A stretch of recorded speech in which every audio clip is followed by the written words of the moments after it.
Hey, everybody. Thank you for tuning in to the Stuff I Heard podcast. I am your host, Josh Peak. And we just got to celebrate July the 4th, Independence Day 2020, here in, I'm in South Carolina. My guest today, Greg Steele, is in Georgia. Hi, Greg. Hey, what's up? How you doing, buddy? Good, man. So I see that you have some very wonderful weather. You're out on the back porch. It's thundering. I don't know if you're going to be able to hear it during this or not, but it's supposed to rain. It's a little cool though. That's nice. It's been so hot. It's like 1,000 degrees here, so I'm not going to be on my back porch. I actually have the fan on here in the little podcast room because I'm so hot. I mean, the room is hot too, but Right. Yeah. That's what I heard. That's some stuff I heard right there. Yeah. Yeah. So anyway, I kind of want to open this up with a discussion. I know that you get the chance to watch stuff on Netflix once in a while, but I just recently saw the Queen documentary with Adam Lambert. Have you seen that? I have not. I have not seen it. I heard it was good. I had a couple people tell me they liked it.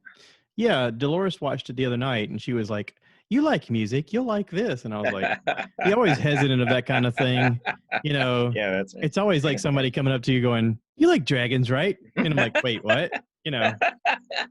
I'm like, I got a friend that's a dragon, Wait, but do you like pickleball? allegedly. Yeah. So she's like, "You like music? I think you'd like this." And I was like, "Okay." Which I really like the Queen movie that they did. Oh Like yeah, that was the good. story of Freddie Mercury, and it was really fascinating. And Yeah. so I was like, okay, well, I think I'll dig this. And so the other night, I did turn it on, and I enjoyed it immensely. Adam Lambert, I guess, was on American Idol. I had stopped watching it by the time he had came on. The last season that I watched was with Chris Daughtry, and he didn't win, which was actually great for him because then he could just go ahead and start doing his own thing instead of being their monkey for however long they wanted him to perform for them. And I knew that Adam Lambert was good. I'd seen like clips of him singing, and I thought, wow, what a voice. Holy cow. But it was very theatrical. I mean, there was an element of theater about him, which I found out watching the documentary thing that he did perform on Broadway doing Wicked. And I was like, oh, okay, well, that makes a lot of sense. Well, and just to add something in there, I did watch American Idol the season that he was on. And, the finale show that they have, it's always a show where they bring in all these big bands for all these guys to sing with. So he sang with Queen on that finale show, I guess, which was the thing that kind of set all that up, right? Yeah, they apparently were interested in him leading up to that, and they were like, let's give it a chance. So anyway, I guess for his interview process on the show, he did a riff of Bohemian Rhapsody, and the three judges that were there voted yes, but Simon voted no, and he goes, well, I guess 3-1 you're in.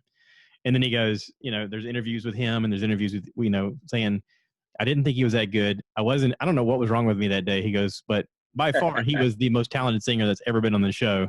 And he's like, since then, I've watched him just grow and grow. And I thought, I've never seen a singer like him, period, ever. And he talks about that performance with Queen. And he said, that was the single greatest performance I've ever seen anybody do, ever. And I watched it. They showed clips of it. And I was like, holy crap. His range it was incredible. Good. Oh, yeah. He's crazy. I think it would be... I think, just from my opinion, and I tend to always historically think female singers are better than male singers. I think it would be really tough to say like the best singer that ever come out of American Idol is not Carrie Underwood, whose voice is just stupid. Like her range is just So I don't know, but there's no doubting that Adam has got a crazy voice. Well, and I'm still a Chris Daughtry fan, and I'm still a Kelly Clarkson fan. I mean, if Kelly Clarkson puts out anything, I'm like, I'll give it a listen. It's usually pretty good. I mean, no matter what her genre that she decides to do is, it's always good. And she kind of bounces around different genres from time to time, which I dig, which is what Queen did. I mean, watching that show about Queen and Freddie Mercury, it was a lot about how they dabbled with opera. They dabbled with rock. They did hard rock. They did metal. They did some disco. They did a little bit of gospel. I mean, it was like, wow, these guys are all over the place. But one of the things watching the movie that I got was that every single person in the band was a really good songwriter and a really good creator of their own, and they could all sing. So there was parts where they got to harmonize or take different parts singing, and I was like, this is an incredible band. in all. But like I didn't as a kid. I mean, we grew up around the same time, and there was a time where you heard the "We will rock you," and it's like, yeah, cool, I remember calling into a radio station when I was a kid because I wanted to hear that song. And I was like, I want to hear the song. And that was back when you could call in radio stations and they would play stuff, on records. Right. But they thought it was adorable that this kid was calling in the radio station. I was just left unsupervised. I was like, I wonder if I could do it. That's better than calling 911, right? Yeah. So, yeah. I mean, but like, I guess my interest in Queen kind of just went away. And then, we watched, was it Wayne and Garth? Party on, Wayne. Party on, Garth. Yeah. Do the Bohemian Rhapsody. Wayne's World. Yeah. That's right. Yeah. Them doing Bohemian Rhapsody gave it a whole new life. I mean, because I remember us as kids, that was our teenage years. We were like, all right, let's jam it. I mean, we were banging our heads in the vehicle driving down the road because it was cool. It rocked, It was like, this is awesome. But it gave new life to Queen in a lot of ways. And I do remember seeing them do the Farm Aid relief or AIDS relief. Yes, they did. Live Aid. Gosh, what was it? It was Live Aid. Yeah, 1991. I do remember seeing that, and I remember thinking, "Holy crap! Look at all the people." It was just a sea of people, and they're all clapping at the same time, and I was just like, "This is amazing." I mean, they kind of blew away everybody.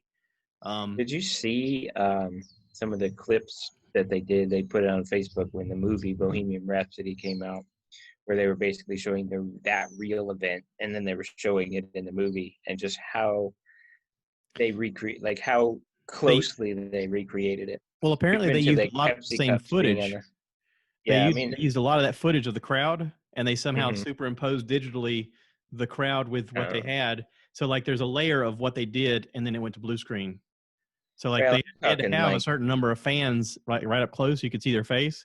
But then after those certain fans, it blended into the digitalized version of what was already there. Well, I was talking about more from the standpoint of like even when Freddie Mercury in the movie comes out on stage and it's like there's a piano and there's some water cups and Pepsi cups and stuff. I mean, like everything's in the exact place. And then when that guy, whoever the actor was, who was it? Something Raimi. Yeah, I don't know, but whoever that was, like so closely did the exact same things. It was pretty amazing. I thought that they could recreate it like that. It was pretty awesome. Well, that, and I learned from watching this documentary thing with Adam Lambert that the scene where he is talking to his girlfriend on the phone and he's on tour and the trucker comes up to him and like winks at him and he's like, I got to go. That's Adam Lambert. He has on like a fake beard and a fake wig, but that's him in the movie. They actually had him in the movie do the thing. But that's cool. There's a lot of stuff where they show Adam's development and how he was learning and how he was getting into the habit of singing with them. And it shows some miscues that he made as he was coming up trying to have his own solo career on the side. I guess he had a live performance where he kissed a dude that was playing keyboard while the thing was going on, and he simulated fellatio on a guy that was live TV. And of course, the people that were hosting the thing were like, "What are you doing?" He was like, "I don't know. I just felt like in the moment I was going to go with it." And they were like, "Don't ever do that." Kids are at home watching this. We're going to get in so much trouble. So they like, I don't know. He kind of went through some hardship with that because it was like, we get it, you're out, but like you can't do this on national TV. And he was like, okay, sorry, but he sort of fits that persona of what Freddie Mercury would have done had he lived and continued. I mean, he's taken some chances and he's definitely flamboyant and he engages an audience in a way that just commands attention. I mean, he's a performer.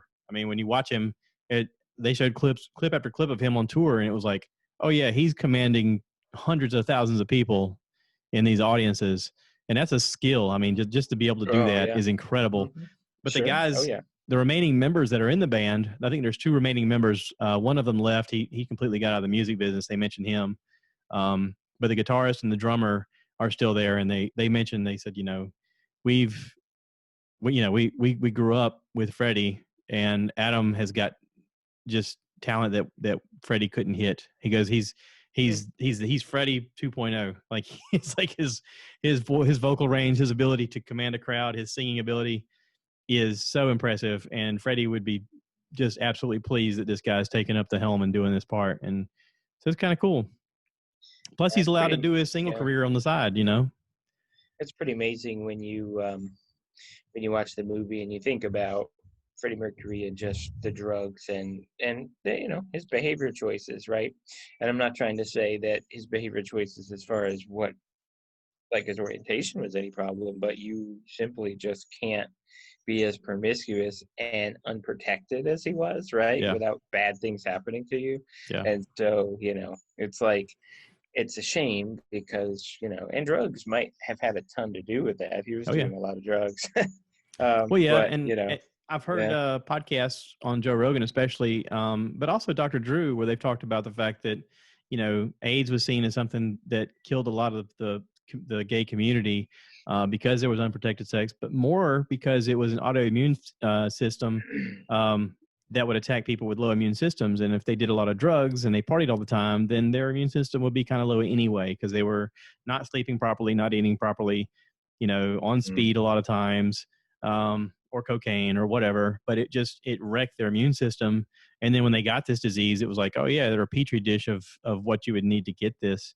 And so, it's especially hard on the gay community. But I remember, the AIDS epidemic being so frightening to us as kids.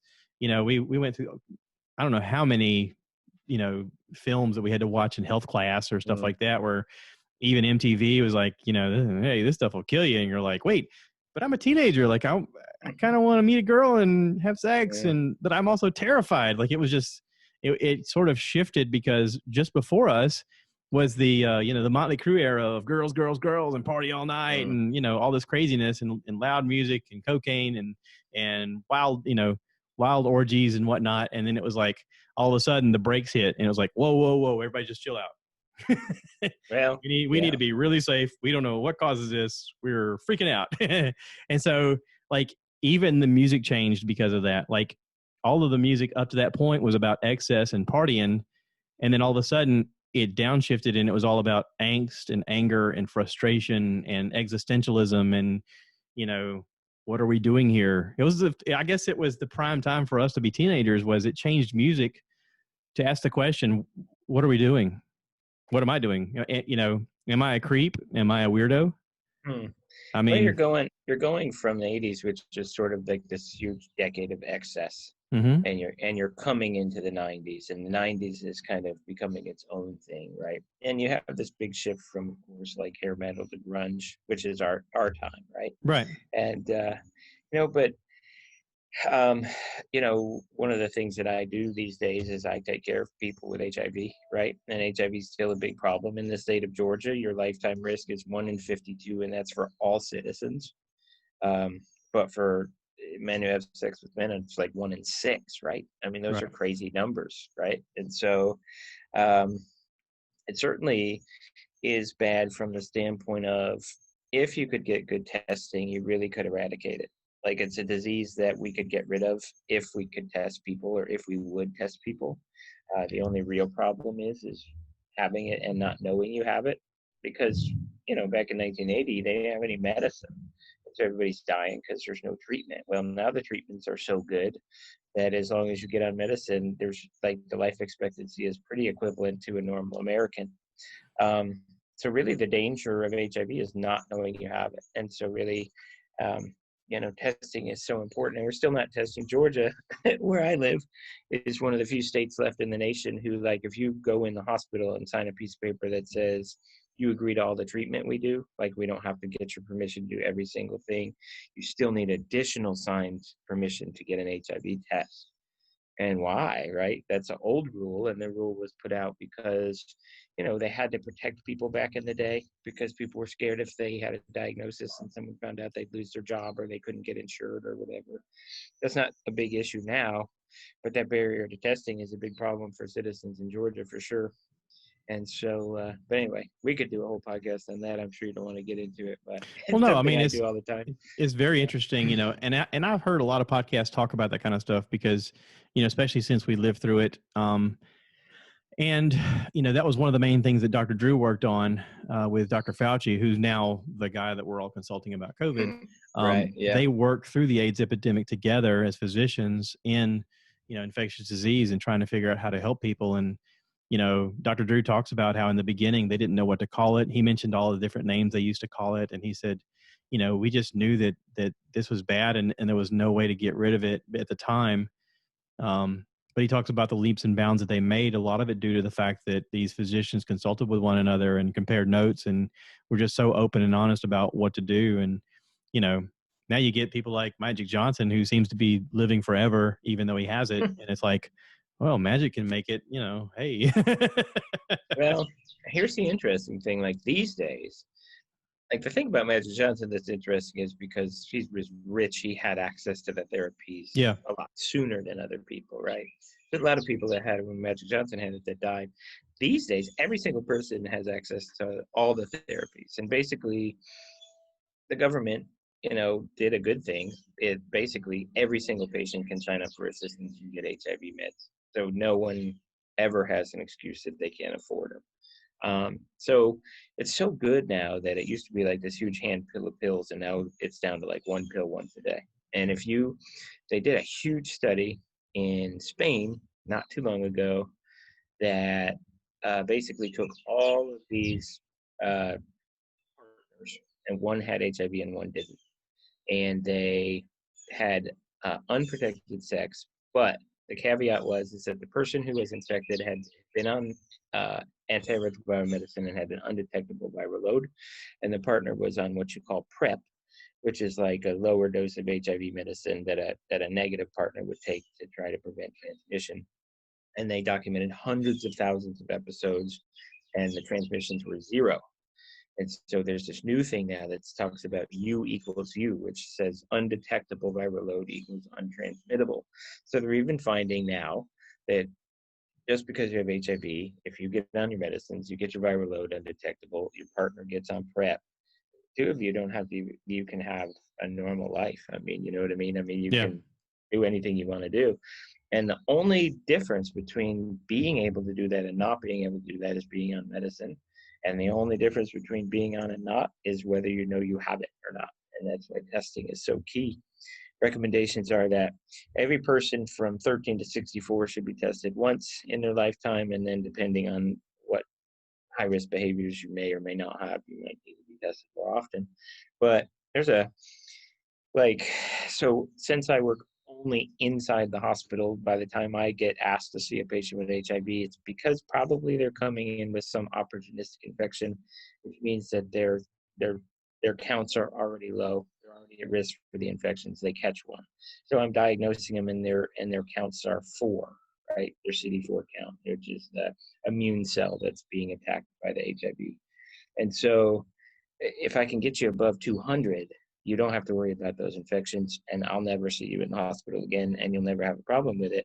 But it's the fact that if you could test ahead of time and catch those people before they ever got that low, they'd never have those issues.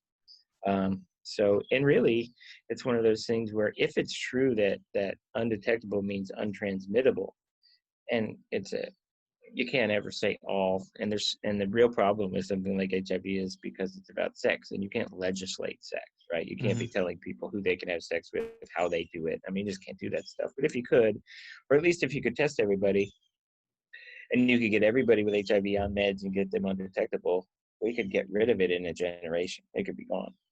Never again. And I think it's also a lot easier to get rid of it in a country like America, where all those things are available. I mean, in areas like Africa, where it's killing hundreds of thousands of people all the time, there's no testing and there's no ability to regulate anything. And it's just a lot of it, unfortunately, is due to rape and, horrific situations. Unfortunately, there's nowhere where it's easy to get rid of. And again, the reason is freedom. Like, the only country you could get rid of it in is a country that had no freedom, where you could force people to be tested and force them to take medicines and legislate who they could have sex with. And you can't do that in America, right? That's not maybe North Korea could get away with that. Yeah, exactly. Yeah. That's the only place. There's just a segment of the population, and unfortunately, there's a segment of the population that are mentally ill, right? And so there's just a segment of population that for some reason or another are just going to be non-compliant, just not get tested, and just not take medicine, and just not do. They're just not going to do it, like regardless of anything else. And so as long as there's this out there, but what you said is true. Like when you talk about us watching MTV when we were kids, and where they're basically saying, "Hey, this could kill you." Well, so the one thing about HIV that I think is interesting is that it doesn't discriminate at all. In the same way, COVID's a little like that, right? We have all these ideas out in society now about what COVID does, like it's going to attack this group of people and not this group of people. It's a virus; it doesn't care. It can attack everybody. AIDS is the same way. HIV, it's gonna it's just you have sex with someone who has it, you shoot up drugs and share a needle with someone who has it, you could get it, right? And so I think it's kind of interesting because when you look at things, especially in the Deep South, for instance, there's ideas that I think that lawmakers and that people have where they're like, well, I'm not really worried about that because that's a homosexual disease, or I'm not really worried about that because that's an African American problem. I'm not worried. Yeah, well, guess what? Like, one really interesting thing too about the race angle as it's associated specifically with HIV is the fact that when you go to like my nieces and nephews' school, like when we were in school, we went to school and they were racist, but there was still a lot of division there, right? Uh, Not anymore. Like now everyone dates everyone and Yeah. everyone's friends with everyone and all this stuff. And so it's like the parents or anyone, a politician right now who just believes like HIV is just this disease that belongs to one subset is just wrong, because Yeah. it's just and I keep thinking like, you'll have this thing that happens sometimes where a celebrity or someone will like get a disease or their family member, and then all of a sudden now it's in the spotlight. And I mean, I'm just waiting for like, who gets HIV, that it's my son or grandson or something, and someone starts talking a little bit more realistically about it, because it's still something we keep under the rug a lot, right? Oh yeah. Um, yeah, so it's interesting. I don't know. Well, and it's also because, like you said, you don't want someone's work finding out and them feeling different about them, or somehow infringing upon their ability to do their job because they're looking at them differently now. And it's like, that's why you sign a privacy health agreement, with your physician, saying we won't let anybody know about what's going on with your physical health. This is your right. What's it called? The Patient Privacy Act or something like that. HIPAA, yeah, HIPAA. Yeah. So, I mean, Yeah. I totally understand that. I mean, and now, with the new policy set in place to kind of help people out, protect them, protect people at their jobs to keep their jobs, is now there's a level of ageism that is now talked about when you have Yeah. like discussions about how to treat one another. You have to be very careful and not say something like, this person's too old to do the job, or anything of the nature, because yes, they're just because someone gets old doesn't mean that they're not valuable or they're not worthy. It just means that they've got some age on them, and yes, they may move a little slower and they may not be able to contend with how they used to be 20 years ago, but they're still valuable. But it's the fact that the policy had to be enacted just because it was happening so prevalently, where jobs are just like, you know what, that guy's been here long enough, let's get rid of him. And it's like, what? Well, I think unfortunately a lot of it has to do with money, and the Yeah. reason is because when you go to a job and you get a yearly raise, eventually you get more expensive, right? Right. So like take COVID right now, and you take all these people laid off, and when people come back and they don't need as many people, they're going to be back cheap people, the young people who aren't getting those raises and not as many vacation benefits and not Yeah. all this stuff. Yeah.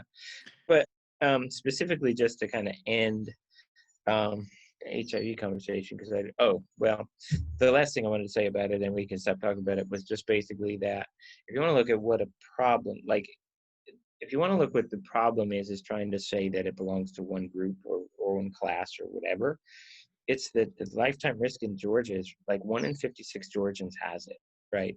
Well, we have millions and millions and millions of citizens. It means that you work with people who have it. It means that you interact with people very regularly who have it, who take medicines and don't have any problems, right?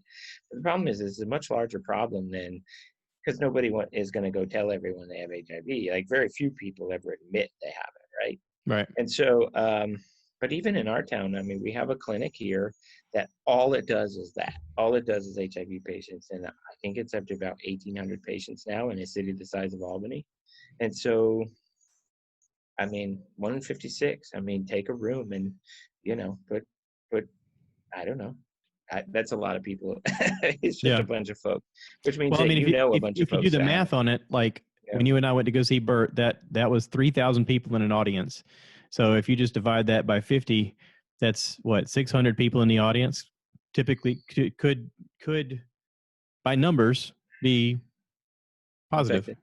Yeah. Sure. Yeah. And so that's what I'm saying. I mean, that's not saying they are. It's just saying if we're using numbers as a reference, that's a possibility. Well, it's not saying that group was, right, but it is saying that. But generally speaking, yeah. Yeah. If you took a random group of Georgians and you put them in a room, chances are 1 of 56 people in there are going to have it. Actually, I think I keep saying 56, but it's really 52 now. It's gotten worse. And I know there's some people outside of Georgia going, man, Georgia must be messed up. Listen, this is just the statistics that you're working with because you work in Georgia. This is the numbers that you're more familiar with. So to tell you what else I'm familiar with is that 50% of all new HIV cases in the United States are diagnosed in 9 southern states. And so the problem, and South Carolina is one of them. Yeah. And so the problem is that currently new HIV diagnosis is a southern problem because the rest of the country kind of has it under better control. Do you think it's, here's my thought. Okay. I don't think it's education. I think that it's elderly. I've heard, I've got some friends that work in nursing homes and they say that, that sexually transmitted diseases are like the number one problem that they have in nursing homes because of Viagra. They got nothing but free time on their hands and they're like, hey, my husband's dead. Let's go for it, baby. And they're having just wild sex orgies in these nursing homes. And the nurses are like, it's all we can do to get Mr. So-and-so out of so-and-so's room. And it's like, she'll die off and he's like, I'm going to take on some more. And it's like, whoa. But she, I've had several people that work in these nursing homes tell me that that's a huge problem. They're having to deal with chlamydia and syphilis and stuff like that. And they're like, hey, I'm 80. What do I care? And it's like, okay, well, I get it. So just to say what you say, and I think that's okay. And that's true. And it's funny, but it's probably a big part of the statistic. That's not where HIV is, unfortunately. So and what we know is because the reason that they say that 13 to 65 should be tested is because people that are over that age, they're just not, it doesn't mean there's no one, they're just not the population that carries it. But I'm going to tell you that almost every single person that I see that's newly diagnosed is like 24. Really? It's a young person problem. It is not an old person problem by any means. Now, I'll say that it's a much larger still problem in the homosexual community. And historically, everybody has just said, well, that's because homosexuals are bad people. That's not the reason. It's anatomical. It is not behavior. It's blood transferred. Well, I mean, I don't necessarily want to get super crazy on your podcast, but it's just sort of the system isn't made for that. And so there's more damage, which leads to more ability to transmit the disease. Yeah. Right. Yeah. And so, so that's the thing but it doesn't discriminate. And again, when you talk about the populations that you want to attribute this stuff to, and you think of 1 in 52, you can attribute to those populations. It's just too prevalent. Right. Yeah. And so, so it's a problem, but it's currently a Southern problem. And one of the reasons it's new in the South, and one of the reasons it's new is because one of the things that we do is it's a disease where you inherit everyone's bad habits that you got it from. And I talk about that from a medication resistance standpoint. So if I have it and I don't do a good job taking my medicine, I take it 3 days a week, or I take it and stop taking it, I can start developing resistances. And if I give it to someone else, they inherit my resistances. Okay. And so one of the reasons we know it's kind of a new problem in the South is because in a place like San Francisco or New York, that kind of thing, where this has just been around so long, there's tons of resistances out there. If you diagnose a new person, you kind of would expect that when you check for resistances, you're going to find some. Here you find none. And what that means is that this is kind of new stuff and that the people haven't been treated previously. And so it just tells you it's new to the area. So unfortunately, it's a new problem in the South, but it's a big problem in the South. So is it a lot of just assumption of, no, I'm good? Or is it, I don't want to be tested, I don't want to know? So one of the problems in the state of Georgia specifically, and South Carolina would be different, and I haven't practiced there, but is that because of the it's not something that the majority of people who work with patients is comfortable even talking to the patient about. And then when you have this thing where you have to sign extra consent for the test, that's another barrier. You want to remove barriers to testing, right? But you have to get primary care providers comfortable with talking to people about them being tested. And what I found in my career is that you have to approach people about it. Like, I tested a whole bunch of different ways to talk to people about wanting to get them to agree to allow me to test them. And so I've come up with ways now that are very successful. I rarely have a patient refuse if I speak to them about it, but there's a lot of refusal because if you just go, hey, I'm checking the HIV test, everybody's gonna be like, nope. Right? So so Nope. you gotta do, yeah. So you have to handle the situations in the right ways. And so, but I think it's a thing where the medical community uh, maybe doesn't give it enough credence. And one thing I think that's really strange is that so COVID comes out and like we're giving everyone every drug in the world and they're all like untested and they're all this, but it's this huge immediate crisis and we just want to do everything we can. And so everyone's testing. All right, well, HIV and AIDS have come to the point where it's more like a chronic disease like diabetes than it is in 1980 when everyone's dying all over the place. You're talking about Dr. Drew and you're talking about Fauci and you're talking about these people who are getting together. This is a national health crisis that we have to get under control and we're putting everything behind it. And then once you kind of know what's going on with it, it's like some of that drive is gone, right? And so now it's like, we don't want people to get HIV, but if you do, the med's good and we can get you on medicine and you're not going to die and you're going to live. And so there's not that urgency and not that whatever, right? I think that probably has something to do with it. But Okay. I mean, I really wish we would test people. And the reason I say that is because I think almost everyone whose CD4 counts get low that gets a bad infection, we can get them through it and they live. And as long as they can get on medicine, they'll be okay. But not all of them. Some of them die. And all the deaths are generally unnecessary, right? If you tested them and you found out they had HIV before the immune system got low, they never catch that infection, they don't die. And so you certainly could, but again, think about the population I'm talking about, young person's disease. They're not going to the doctor. They're not personally seeking out HIV testing because they feel invincible, because that's how young people are, right? And so, and everybody thinks it's never going to happen to them. So, I mean, there's. Well, I remember when we were younger, it was so prevalent of a discussion that I had a girlfriend that I found out cheated on me, and I was like, I need to go get tested. So I went to go get tested, and it's the only time I've ever been tested for it, but I went specifically to get tested for it. And I remember being very nervous and thinking, geez, I've only had sex like twice in my life, and this, this chick is going to screw this all up for me, and this is going to be over, and this is going to suck because I'm so young. And then when I found out the good news and found out that I was fine, I was so happy. And I walked out of the place and I saw somebody that I knew, a young lady who also had been there for the same reason. I found out a guy she was dating had cheated on her, and she was nervous about it too. But it was the time, like you said, it was prevalent. It was what everybody was talking about, what everybody was concerned about. We walked out of there. Both of us had positive results that we were fine. And we were like, so I'm not seeing anybody. You seen anybody? Because that person cheated on me, and we started dating. And it was like, we're both clean. So yay, it's the clean slate. We're both good. And it was like, but it was the topic. It was the thing.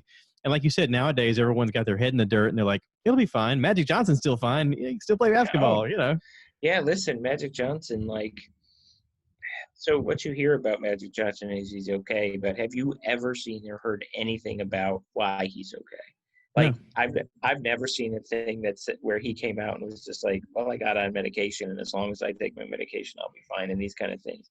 It's just like magically he was fine. And so people think, oh, it's fine. It's not a big deal, right? Right. I mean, I'm not going to tell you that if you got diagnosed with it and now all of a sudden I'm telling you, hey, guess what? You get to take a pill once a day for the rest of your life. That sounds easy. It's not easy, right? There's fatigue and there's all kinds of stuff. Well, and plus they caught him. They caught him pretty early. He had a ton of money, so they could do everything in the world to help him.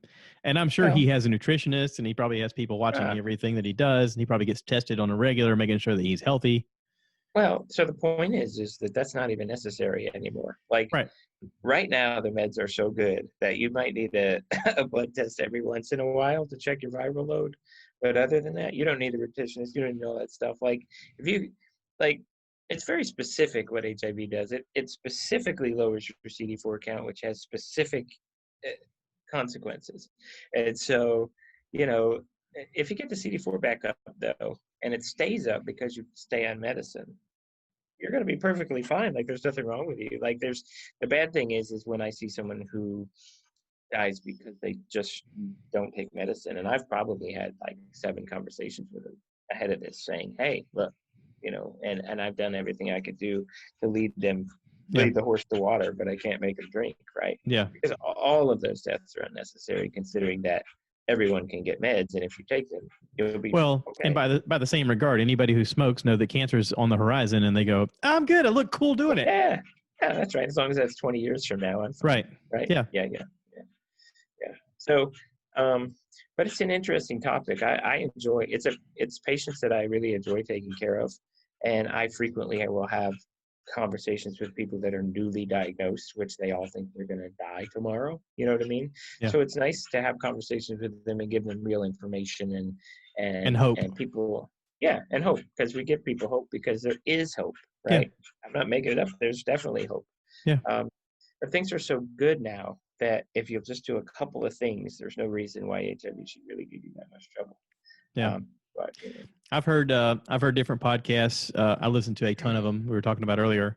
Bert Kreischer has a funny conversation about him doing a comedy show in Macon, Georgia, and he goes, "That's where the CDC is, and that's where they were, first, diagnosing and trying to find a way to combat AIDS." And he said he remembers doing a show, and after the show, these guys come up with him and they go, "Hey, by the way," he goes, "you know what we call a straight guy with HIV?" And he's like, "What?" He goes, "A liar." That was kind of, but Bert has talked about that with Dr. Drew on podcasts that they've done together. And Dr. Drew said, yes, he goes, it's very hard for a straight male if he has vaginal sex in order to get, HIV or AIDS or to transmit it. And he's like, because of the way the female body is made, it's very difficult for that to be transferred. He's like, but it is possible. And he talks about more specifically of what it could be. And I encourage anybody who's interested in that kind of stuff, do some research and find out about it. Listen to Dr. Drew talk about it. There are tons of podcasts out there with experts. All you got to do is in the search bar, type the word AIDS and just do some research on your own. There's lots of people that have way more information than we do. We're just trying to make a fun podcast with some friends hanging out.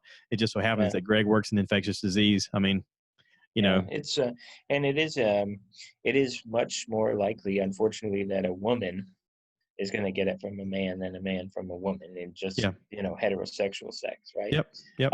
But they make a good point, and the reason I say that is just because, especially in the South, homosexuality has a lot higher stigma here in the South than it does in other places, right? And so, and especially in the African American community, unfortunately, it's one of those things where you have to go to church and you can't possibly be gay, right? Like you're not allowed to do that, right? And so men will kind of do have their family and do those things, and then kind of do their things on the side.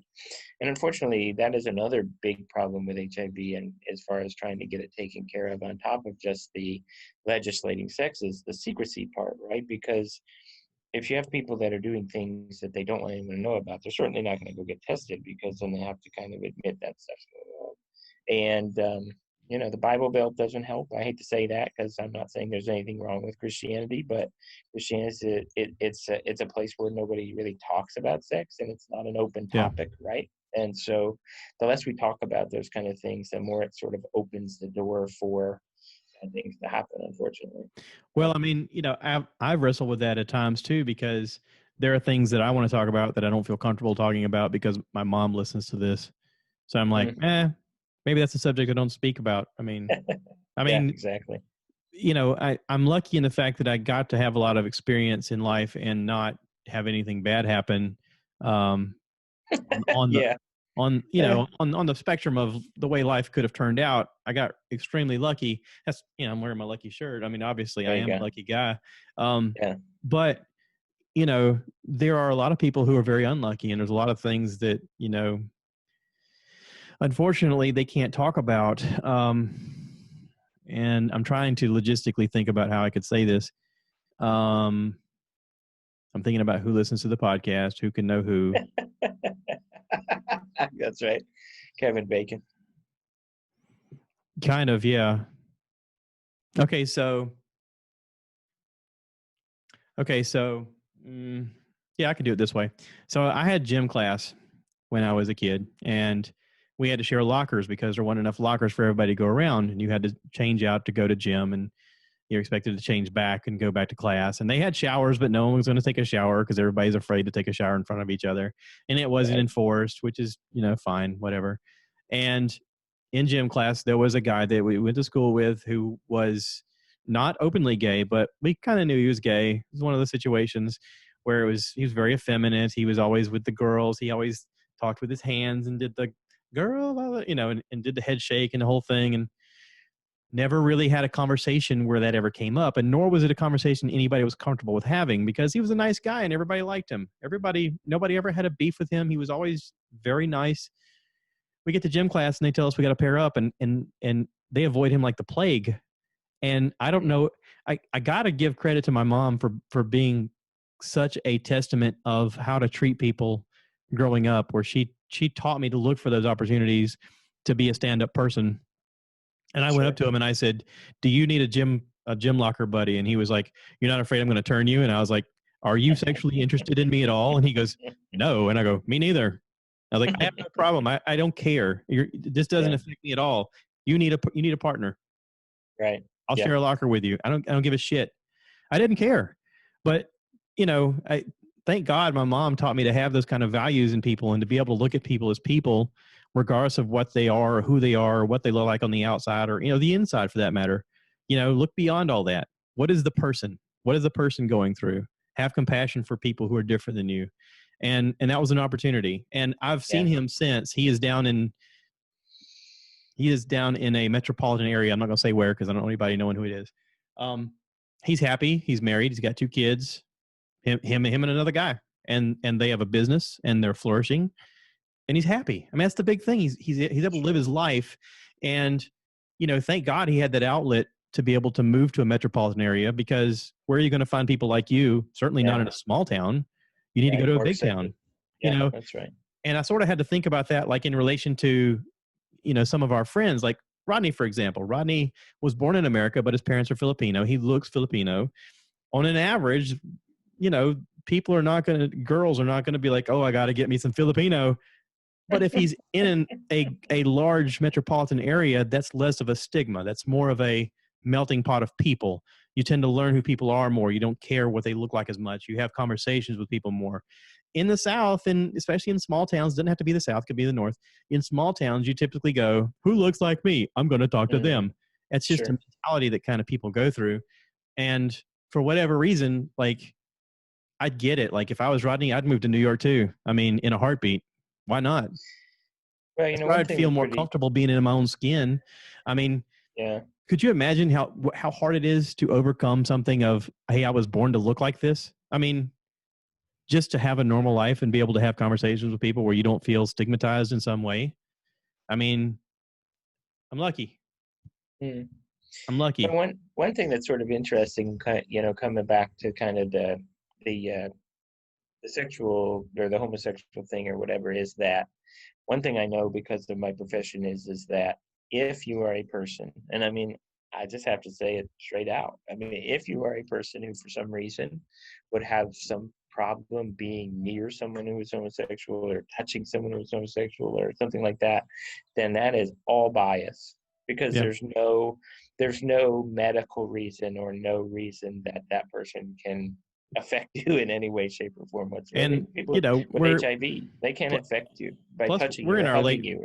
We're in our late 40s now, and we've kind of learned that the people who are most vocal about hating people who are homosexuals are usually people who are closeted homosexuals. They're trying to throw all of the... I don't know about all that. They're trying to throw all of the blame away from themselves about, "I don't want nobody to know I like doing this," but it's like they have to do everything they can to sort of throw blame away. But it's usually the most vocal people are the ones who are secretly gay. But I think and listen, I wish that there was more of an acceptance of that, Yeah, it's learned behavior, unfortunately, you know, and It is learned behavior. yeah, it's learned behavior, And but it's, there's no basis in it. I mean, You know, it's, and here being in the South, there is a lot of stigmatism of a lot of things that still, I mean, I heard Oprah say this one time that a generation of people are going to have to pass away to make room for a new age of thinking, which is true. I mean, I hate to say that it's true because that's certainly something nobody wants to hear. But I mean, if you think about how new our country is and how new our laws are that allows even women to vote, I mean, that's such a, we look at it now and we think, God, that was a thing that women couldn't vote. But you look at it now and it's like, they didn't gain the right to vote until the 60s. And it's like, what? I mean, well, here's one thing that's like when things are going on, like right now in this country with everything that's going on. The one thing I can promise you is that all of the things that are being discussed about with change aren't targeted at us, right. right? Like I think that they realize that people that are older are pretty unlikely to probably change Well, but there is change with us. Like, well, I'm not saying there's not, and I'm not saying it's not possible. What I'm saying is that I'll give you, the older a group of people is, the yeah, less likely they are. that's where the majority of the change has to happen. But also, Right. like, okay, so I've heard Bert say this. He goes, I feel like I'm woke, but I'm more like 90s woke. Like, I can accept gay marriage and I can accept this. I heard that. He's like, Yeah, but, right. you know, Yeah. if Jim now wants me to call him Cheryl, I'm going to be like, I don't know if I can wrap my head around that. I mean, and I'm sort of at that level. I mean, I have family members that now are deciding they want to be called different names or be different genders. And I'm like, I don't know how to do this. I don't know how to say the right thing. I don't know the right pronouns to use. I don't want to be offensive, but I've had a lifetime of knowing you as this, and now I'm supposed to call you something different. And it's very difficult to make that transition or to even understand it. I mean, I would like to understand it, but again, that may be the level of transition that has to happen from my generation to their generation to their kids' generations. Is that learning to accept people as people? Is that extra level of progression where we finally accept people for just being people? You know, I heard somebody say one time though that this is a luxury that we have as a country, that we are so affluent because we don't have to worry about finding food. I mean, famine is no longer a thing. Yeah. If famine was more of a thing, then we wouldn't have the luxury of saying, I think I want to be a pineapple today or a unicorn or whatever. You know, if you're fighting and suffering and you're struggling to just survive, the last thing you're worried about is what pronoun someone's going to call you, you know? That's what Chris Rock said. Remember, he was like, there wasn't anybody in starving countries who were lactose intolerant, right? Yeah. Because it's like, you're just trying to find some food. You're like, wow, I got a peanut allergy. No, you don't. You're starving. Here, have some peanuts. Yeah. It's like, if you go over he was talking about going to some of those countries. He's like, if you're fat, people are like, wow, how'd you do that? Yeah. As compared to here. But I think the thing is that all of this stuff, I think that there's a good understanding of the fact that you're probably not going to change the older generations, and that so the targets here aren't like all of the things that are currently going on aren't really targeted towards the older people. It's all the younger people because they understand we're going to die. Yeah. And it's a long game, right? I mean, they're waiting for those people to die off, and then when those people die off, then the changes can happen. And so, well, I mean, we're starting to see legalization of gay marriage, which is, I think, is a good thing. We're starting to see legalization of marijuana, which again, I think is a good thing. I think the prohibition on this kind of stuff has done nothing but hurt people where it should have helped people. And, you know, but it has to be a transition of people coming to power who can make decisions on a smarter level and have conversations on a level where they can say, what's right for the people? I mean, come on, what are we doing? Well, that's sort of an issue. Yeah. I'd say. I think our politicians are getting like less away from actually accomplishing anything, whether it helps people or not. I mean, I'm a big fan of anybody who's running and they use term limits as part of their campaign. I want to vote for that person. I want term limits to be a thing for people in Congress. I think there's a certain time in your life where you stop being useful. I mean, you have to change with the people, and the people who make decisions and represent you also have to change as well. Otherwise, you become less connected to those people more and more, and you can't make decisions based upon what's best for their life because you don't have any idea. I mean, one of the things that amazed me was when Hillary was running for president, she goes, I know what it's like to be poor. And I was like, wait, what did she say? What's the poorest you've been? 20 million in the bank? I mean, come on. Right. Yeah. No, I mean, I think that when you look back, I mean, I think the reason why we haven't had term limits in our country from the very get-go was because the fact that, like, way back in the day, it's like you had these people that were out there making money and they were rich, and when they had to go serve in Congress, like, they were losing money. They were like, Yeah. wow, I can't wait to get home and start making some money. Well, and they weren't paid to do the job then. It was a voluntary thing. It was like, you got voted in to do this. Okay, well, I'll do that when I have time. And they would do it when they had time, but they were rich. They were usually rich landowners or rich business owners, but they would take time and they would represent their people or whatnot. And it wasn't a paid position until I think 3 presidents had been in office. Then they started paying them a little bit of money and saying, here, we're going to kind of stipend your money a little bit and help you out. But I mean, even if they gave them something, it was nothing compared to what they were making not being there, right? And so you had these people, and they were like, "Oh my God, thank God I'm done with that. I get to go home and make some money." Well, now you have people whose career job is to get in that position for money and power, and their only goal is to stay there. Like their only goal is not to help anyone, right? It's not to create good policies for the country. It's just reelect me. I'll say whatever I have to say to get you to reelect me. You know, I encourage a lot of people to watch the first season of House of Cards. The first season of House of Cards is that conversation ad nauseum. I mean, it is over and over again of, hey, I'll do whatever I got to do to get votes, you know, and it is that all the time because they don't want to go back to work. Why would anybody want to go back to work if you could just sit and they consider that their work? Be the like they person. think that's their work. Yeah. And they also think that they know better. Like you got people like one of our esteemed House representatives who basically is just like, well, I know what's better for people. I'll tell them. And I'm like, oh, great. Good for you. Yeah. See, this is sort of the conversation that I was thinking about for 4th of July. This isn't, you know, we did celebrate Independence Day, but I mean, in all honesty, we are less independent now than we've ever been. And I really think that it's up to people in general to start taking a more active role in politics and maybe start catering their life to serve in politics. And maybe it's part of their life to annoy the crap out of their congressmen. I mean, whether it's getting on the phone or writing them emails or, you know, personally going up there and saying, hey, I don't agree with this policy. I mean, if they're supposed to be representing us, then it's our job to sort of make them represent us. And I think we all don't do a good enough job of it. I mean, we can basically with our supercomputer cell phones be able to reach people around the globe. And yet I can't imagine one person that I know that's reached out to a congressman and said, hey, I don't agree with this policy you just made. I don't agree with the way you're voting on this. I would like for you to represent my thoughts. I voted you in. None of us do it. I don't know anybody who's done it. I mean, I think that's pretty tough because I just don't think they're really doing much of anything anymore.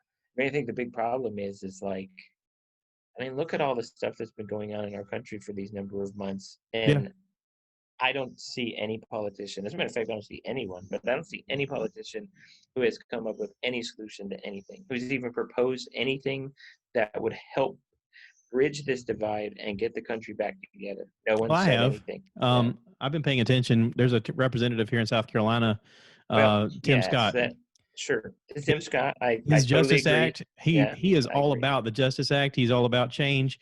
You know, when President Trump was elected, they were trying to find a balanced budget, and he actually wrote the balanced budget. It's a large document, but he wrote the budget and then convinced everybody to sign it. And when they went to sign it, like he's a black senator from the state of South Carolina. When they went to sign it, he's on stage and he's, you know, saying it's time to, you know, we're gonna vote for this. We finally got the budget balanced. This reporter from CNN goes, oh, so they got the one token black guy to be up there. He goes, what did you say? Like he grabbed the microphone and he goes, what's your name? He had the guy stand up and say who he was from CNN. He goes, hey, I'm the guy who wrote this policy. I convinced everybody to sign it. If you don't like it, you get out. He goes, I don't ever want to. He goes, matter of fact, just get out now. I don't need you in here. And they escorted him out of the place. And I was like, good for you, man. Well, and so I guess you're right. I guess I said not one. And I do think that Tim Scott did the Justice Reform Bill. The only problem is that no one will vote for it. Right. Right. I mean, the Democrats won't vote for it just because it's not something they came up with, even though there's been lots of them that have come out and said, I totally agree with this, but I also want this funding for blah, blah, blah on the bill. And he's like, this isn't a funding bill. This is this is how we systematically change the lives of our interaction of police force with people. And Yeah. No, and he's put it online. Yeah. You can read it. I mean, it's available on Twitter. It's available on Facebook. He's like, here's the thing I'm trying to get past. And it's great. It's a great example, though, of kind of what's going on and how partisan things are from the standpoint of so basically, you know, the Senate's told if you don't put out a justice reform bill right now, then you are not, you know, taking care of the country. You're not doing what you're supposed to do. You're not whatever. So they make one. All right. So, and that's the House telling them that. Mm-hmm. Well, then the House says, oh, you know, your bill's no good. So you have to put our amendments into your bill. And the amendments that they put in there are things that no one would agree with and are good for the country. And it's purposely that way. So you know, it's just that. So it systematically does nothing. Right. And it keeps the divide. Yeah. Because the point here is that they want Americans divided. And I talked recently a little bit about how, you know, the big problem with these people is that it's almost like the American people have completely and totally forgotten that we have all the power, because we have all the power to vote them out of office, right? Yeah. And we have all the power to get new people in there, but we don't, and it's our fault. Like, well, and the average American is very uneducated as to who is even running for an office. You know, right. we have a politician here. I've talked about it on my podcast before, Senator Hugh Leatherman, who runs uncontested all the time. But yet he also happens to have a uncontested no bid policy on all of the road construction within the state. How did that happen? Good for him. How did that happen? Right. No, and yet nobody can seem to run against him. It reminds me of that movie. You remember that movie with Eddie Murphy called The Distinguished Gentleman, where there was a long-term like senator in his state who died, and he happened to have the same last name, so he just put himself on the ballot and got elected just because people thought it was the same guy. I missed that. And, it's a funny movie, but the concept is real because people just go to the ballot box and they just check a box and they got no clue, right? Yeah. But it's very difficult to look at some of these people, and they've been more politicized, or they've been more publicized now than I can remember them ever being, with everything that's been going on. Yeah. And say, oh, you know, let's keep voting for those people. Like, I don't understand. Like, there's people in office that I don't understand how they're there. Like, people whose districts, like people who have long-term served a district and their district is crap. Budget's terrible. They have all these crime problems. They have all these problems. And people just keep sending them back to. Listen, sometimes you can be President Obama that way, but, you know, whatever. I mean, I don't understand it. I mean, it doesn't make a lot of sense. But I think the thing is that if Americans really would get fed up with this stuff, we certainly have the power. We don't have to elect any of those people. Same with the media. I'll be honest, this next presidential election, I'm not looking forward to. I don't like either guy. Well, there's no good candidate. I heard Kanye decided he's going to run today. I did too. Yeah. Wouldn't it be messed up if Kanye actually won? Everybody looked at the ballot box and was like, I don't like either one of the Kanye? No, whatever. Wow. Yeah. Oh, man. I'm just curious. Like, I saw that today, and it just sort of made me chuckle, because I'm just like, you know, if there's anything that the last election did, is hopefully like prove we don't want another celebrity, right? Like that was a bad idea. I don't know. But, I mean, The Rock's a celebrity, and he raised a lot of interest here lately. If he decided to run, it'd be really hard to beat him. Well, I think it's really interesting, and again, I think you and I might have had this talk just from the standpoint of if you look at the number of people in our country, and you look at the two people we have to pick one for president, you say, couldn't do any better than that. Like that's the best. That's the best you got, right? That's it. Can I write in a name here, Mickey Mouse or something? I don't know. I mean, it really is kind of crazy when you think about it. I mean, I look at somebody like Nikki Haley, right? I listened to a podcast with Nikki Haley, and I was like, yes, that's a woman who I would vote for, right? Yeah. Like, yeah, exactly. But we don't get an opportunity to vote for someone like her. She is very sharp. I mean, oh my gosh, yeah. Yeah, I mean, she's the kind of person that I would really like to have in office, representing sensibility, because when you listen to her talk, she isn't all one side or the other, right? No. She's one of the very few people I've heard recently who really is willing to like look at both sides of something and understand different people's points. And she has the demographic of understanding. She grew up in Bamberg, South Carolina, which is a very poor community. Her parents were Pakistani. She was raised in the South. She, won a beauty contest when she was a kid, went to college. Her husband and her son serve in the military. She's got a wealth of knowledge of different people's lives and perspectives. And and is willing to listen to people and have conversations and not treat people poorly in the conversation, as we've seen some people do. She'll have a level conversation with people and come up with a solution and say, this is what we're going to do and this is why we're going to do it. And when she was governor of South Carolina, there would be votes that would or wouldn't be passed, and she would put every vote online and say, this is why I voted yes on this, this is why I voted no on this. Here's the bill, and here's how your representatives voted. And she just put it on blast. She's like, if you don't like the way they voted, contact them. Here's their phone numbers. And I was like, no, okay, I like that. Well, I mean, my question is this: is our nation is so diverse, right? So I don't understand how any congressman, House representative, president can really represent our country if they are only supporting one view of anything, like, or if they're so far to the right or so far to the left, because our options right now are so far to the right and so far to the left. We don't have anyone who, because one thing listening to Nikki Haley, when I listened to her talk, and I listened to, I can't even remember the podcast that I listened to her on, and I'm sorry, I don't remember, but she first of all, it was really interesting to hear her talk about her time in the UN, right? And just being pro-American, and I really like that, of course. But then also listening to her talk about her time as representing South Carolina and the different issues that she came across, and how she is very good at vocalizing about the fact that this issue came up. And I looked at both sides, and I talked to all the people, and I made this decision. And it didn't necessarily make everybody happy, but it was certainly the best decision for South Carolina. And then I was willing to explain to everyone why I made that decision. Yeah. Right? And some of the decisions she made, they weren't always one-sided. They weren't always going to make everyone happy on one side or the other. She was just trying to do what was the best, right? Yeah. We don't have anybody like that. There's nobody like that in Washington. Like, I heard Mom one time, I was having lunch with her, and she made a conversation. She brought up a conversation at the time that Nikki had voted no on some kind of education bill, and it really pissed my mom off. And she was like, I don't know why she would vote no on this. This is exactly what we need. And I said, I got my phone and I went, here's why she voted no. And on the bill, it said that a senator from Greenville wanted $300,000 for a hog farm. They put that in the bill for the education fund. And I said, she voted no because of this. And she said, if you want this taken off, contact that senator and have him remove it. Then I'll vote yes. And Mom's like, oh, okay. She goes, I totally get that.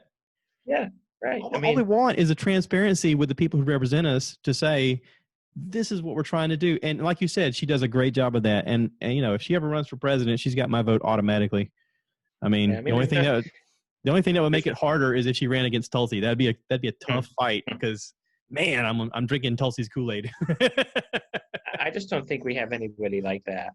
Yeah. In representing us in Washington, and no one like that is our choice for president, right? Right.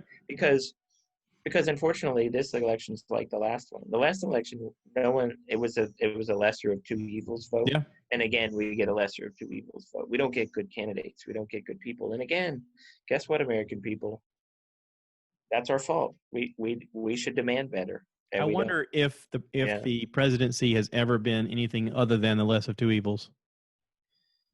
I don't know. It's a good question. I know Jimmy Carter won the most popular vote ever when he was voted president. They said that he had like 90-something% of the vote. Yeah, but, I feel like historically we've probably had people that weren't so polarized on one side or the other, where they might have more agreed or been a Republican or been a Democrat, and so you sort of knew they were going to lean one way or another, but not necessarily like that's all they were. Right. And that they were going to trash everyone else on the other side, no matter what, always. I mean, if you look at the fact that when they did the impeachment vote, now I'm not talking about whether or not you agree that Trump should be impeached. What I'm talking about is they did the vote 100% partisan. Every single Democrat voted yes. Every single Republican voted yes. Yeah. Now, my thing is I would like a representative who would actually, yes, maybe be a Republican or Democrat. But can you look at an issue and can you decide for yourself whether that's okay? That's not entirely true. Tulsi Gabbard voted present. Oh, that's true. He gave her crap about it and said, "Why did you vote present?" She goes, "Because this whole thing is a sham." And she's all right. a distraction. It's my whole point. Is that why do we want people to represent us who are like that? And you got, you know what I mean? I don't understand. Like, and again, it comes back to American people, right? Yeah. Like everything that's going on there is our fault. And why? Because we keep sending those people there. We could get them out. how good would it be if you could get some significant faction of American people to say, we're not voting for anyone who doesn't go up and say they're going to support Germany, right? We could do that. We don't, but we could, Yeah. but it's so hard. It's not easy to get something like that done, but it would be a benefit to the country for sure. How unusual is it, though, that it took someone like Trump to be voted as president to get people to stop caring about the Kardashians as much as they did? Well, unfortunately, like Because that Trump, was like the number one thing people talked about up right? until he got voted as president. Now young people are interested in politics because all they hear all the time from their parents and from everybody around them is politics. So maybe out of all of this, it will cause some new blood to be excited about politics, and for some young person to say, I'm going to go into politics because I want to be president.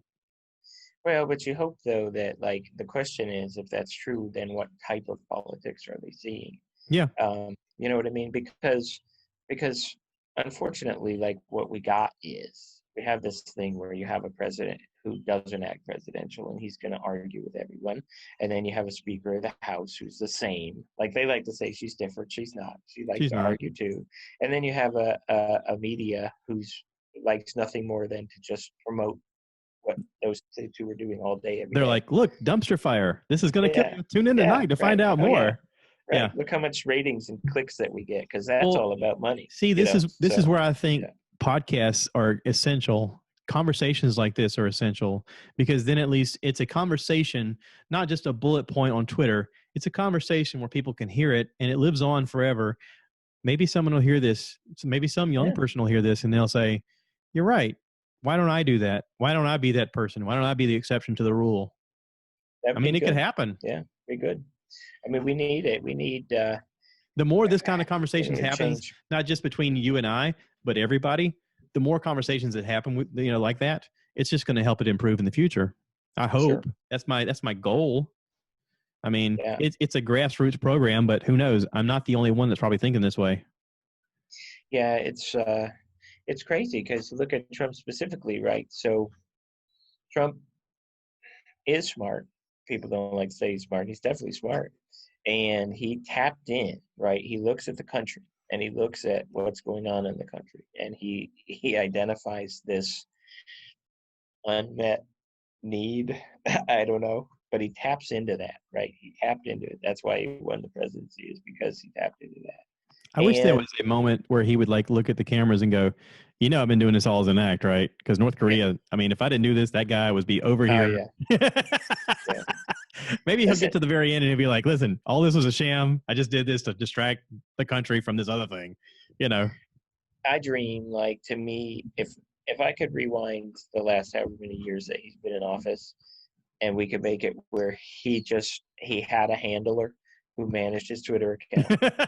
I mean, seriously, right? Like, yeah, because to me, like, some of the things that he's done, and I'm not going to say everything he's done, but some of the things that he's done for the country, really good, in my opinion, really great.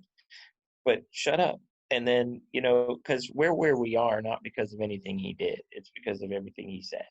And so, just how divided we are and how divisive everything is. Well, when Obama was voted as president, I heard a conversation between some young people where they said they were just repeating things they heard probably from their parents. Oh, this country's going to go down the toilet now, blah, blah, blah, blah. I said, hey, my life has never gotten good or bad because of who was sitting in office. It has to do with with what God has blessed me with, and through hard work and determination and sometimes luck as to how my life has turned out. But a lot of it is nothing to do with who's sitting in the Oval Office. If anything else, it's the worst popularity contest you could ever ask for, because as soon as you're voted in, you're blamed for everything. Hey guys, vote for me. You like me, right? And as soon as you're voted in, I hate that guy. And it's like, what the hell? You just voted for me. I thought you guys were on my team. Like, we used to be. Now you suck. It's the worst popularity contest you could ever ask for. But well, and the biggest problem, I think, with everything that's going on, and whether you take Trump and whether you take what's happened in the country with everything in the last few months, the majority of Americans are still just out there living their lives and taking care of their kids and working their jobs and doing their things and watching Netflix. Yeah, but I mean, the thing is that it's like, It's like because of the media coverage and because of what you see on social media and everyone, plugged into those things, it's sort of like you think it's the worst thing that's ever happened. And the amount of people it actually impacts, like you said, on a real day-to-day basis is pretty darn low, isn't it? And the other thing I think too is that if you look at all the problems they're talking about, I think normal, regular people could solve them if we just talk to each other. Like we could fix them. They know we could fix them, right? They don't want us to talk to each other because they want us to be divided and they want to like try to get votes. But I think it's really interesting. Like I don't feel like there's anyone I could go talk to and we could just solve any problem we have. Like we could do that, right? Sure. Yeah. And we could do that. We don't need them. Well, it's the line from Men in Black, where Will Smith talks to Tommy Lee Jones, and he says, "Can't we just tell people aliens are real?" And he goes, "People are fearful and dangerous. A person's smart." He's like, you can have a conversation with a person, but you can't let people know. It's kind of the big reveal of anything can be resolved one-on-one, but in a group, groups are stupid. Groups make a lot of rash decisions. Well, and the problem is that we're kind of lemmings, right? It's like whoever's the most vocal, most people will just follow. Yes. So right now you have a whole bunch of people that are just screaming the loudest and everyone's like, yeah, I'm down with that. And it's the stupidest stuff, right? Like it's stuff that if you ever were to sit down, like there's no rationality. Like if you want to put any rationality behind this stuff, you can't support the majority of all the things that are being said, right? Yeah. There's way too much generalization. Like right now we're talking about all the time. Yeah. And there's very little all in the world. There's not all anywhere. Nobody's all. One of my favorite stories growing up was about Frankenstein, because Frankenstein was supposed to be a monster. But yet Frankenstein just wanted to play with the little girl and look at the flower, and he was a kind-hearted soul. He just wanted to. He was a monster, but he was put together because he was put together that way, and he was misunderstood in a lot of ways. And it was sort of a lesson to me in life about how people can look one way but be completely different. It's like the Green Mile. You got the big, scary, giant man in prison who supposedly hurt the lady, ends up being the nicest person in the world and was trying to help her. Mm-hmm. Sure. And it's just because of the way you look, you're supposed to be one way, but it's supposed to, all these lessons are out there in television and books and stuff like that to teach us, get to know the person, talk to the person, find out about who the people are. I mean, they could look all crazy, but the person on the inside may be way better than you ever imagined, Well, think about other people in life. Like I can think of a ton of people in my life who I would have looked at and I would have been like, yeah, that's a person that I would emulate, or I might want to be like that person. And then you go and you talk to that person, you get to know that person, you just find out that they're a piece of crap. Yeah. You're like, I don't care what they have and I don't care what this is. That's not the kind of person I would associate with, right? Yeah. And as you grow up and you get mature and you get older and you stop listening to people tell you what you should think about other people and just go experience it for yourself, I mean, you'll find out that there's good people and there's bad people all over the place. And there's people that you want respect and want to hang out with. Yeah. All over, of all races and all genders and all everything. And you really can't put people in these boxes that they're trying to put everybody in. Like right now, all the media and all the politicians are trying to do is put every group of people into a box and say every person in this box is this, thinks this, does this. And it's just, it can't be true, right? Like it can't be true. Right. But we're buying into that kind of stuff, and we're letting it like affect how we think about people. When the only way to really figure out how you should think about a person is by going and talking to them and seeing who they are, right? Mm-hmm. That's how you should decide if you want to hang out with somebody or not. Well, I mean, when I was in the Marine Corps, like it was a common thing of the Marines didn't let females in for a long time. And then when they finally let females in, there was a common thing that they would talk about where you would hear guys say, oh, the only reason they let them in is because they have to. And most of these girls are only here to just meet a guy and get pregnant. And if you sat back and like watched what went on in my time while I was in, I would say that was true for about 70% of the people that I saw. But about a majority of the female Marines that I saw come in, met a guy, got pregnant, got out. But there's an exception. there are people who just want to serve their country. And for whatever reason, maybe because their dad or their granddad served in the Marine Corps, they want to serve in the Marine Corps. And they turn out to be fantastic Marines. And at no point do you ever think of them as a female Marine. You don't use that term when you look at them. It's just Corporal so-and-so, Sergeant so-and-so, Captain so-and-so. They're just there doing the job just like you are. That stigma, that mentality is gone because you've learned who that person is. But it is something that you have to sort of get around. I mean, it takes the merit of the person. I believe in a meritocracy in anything that you do in life. And if someone proves to you that they're a piece of crap, then like you said, then they're a piece of crap. But, Sure. you know, you wouldn't know that otherwise, but you have to give everybody the opportunity to prove whether or not they're a piece of crap. That's right. Yeah. You know, and your example, which is a good one, is a 70-30 example. Yeah. And my feeling is that the majority of that stuff is never 70-30. Like, if you want to say all whatever that they're currently saying, yeah, I think 70-30 is an incredibly high number. I don't think it's anywhere close to that. I mean, even if you want to say that. Well, I'm using the numbers that I actually served with. You're right. Well, what I'm saying is I know the numbers. I've thought about it more than once. Yeah, no. Well, that's your example, and those are your numbers for that example. That could be different from somebody else. Yeah. But my question is like, let's take something that's being said all right now. Like right now, they're saying all police are bad. Right. Okay. And they're not. We know police officers that are doing their job, that are going way and above, you know, what they should do, and that's an incorrect term. You know, 70% of police aren't bad, right? Like there are some bad police, but it ain't anywhere near some high number. You know, I mean, it's so. I think. Well, I mean, I did the podcast with Ian and Mike, and Ian and Mike talked about the difficulties they're dealing with the areas that they're serving, and they're like, you know, these are some hard situations that we're having to get around, but we get around it by knowing our community and going out and talking to them and being part of the community, and you have to have that. I mean, if you're serving a community, I think it's your job to live in the community, to be part of the community, to be active in the community. I mean, Joe Rogan did a podcast with a guy who was a police officer in Baltimore, and he did that. He did all of those things. He previously served in the Marine Corps. He got out. He was serving in Baltimore, was training in jiu-jitsu. He was learning how to protect himself in hand-to-hand combat because he knew that I'm going to come into a situation where I got to know how to handle myself, and I'm not going to feel threatened, and I'm not going to use deadly force when I'm not supposed to. And he could do that. He goes, but to be honest, he goes, I did a lot more training with my firearm when I was in the Marine Corps than I did as a police officer. He goes, most of these police officers are not getting the training they need. A lot of them are not getting hand-to-hand combat training like they need.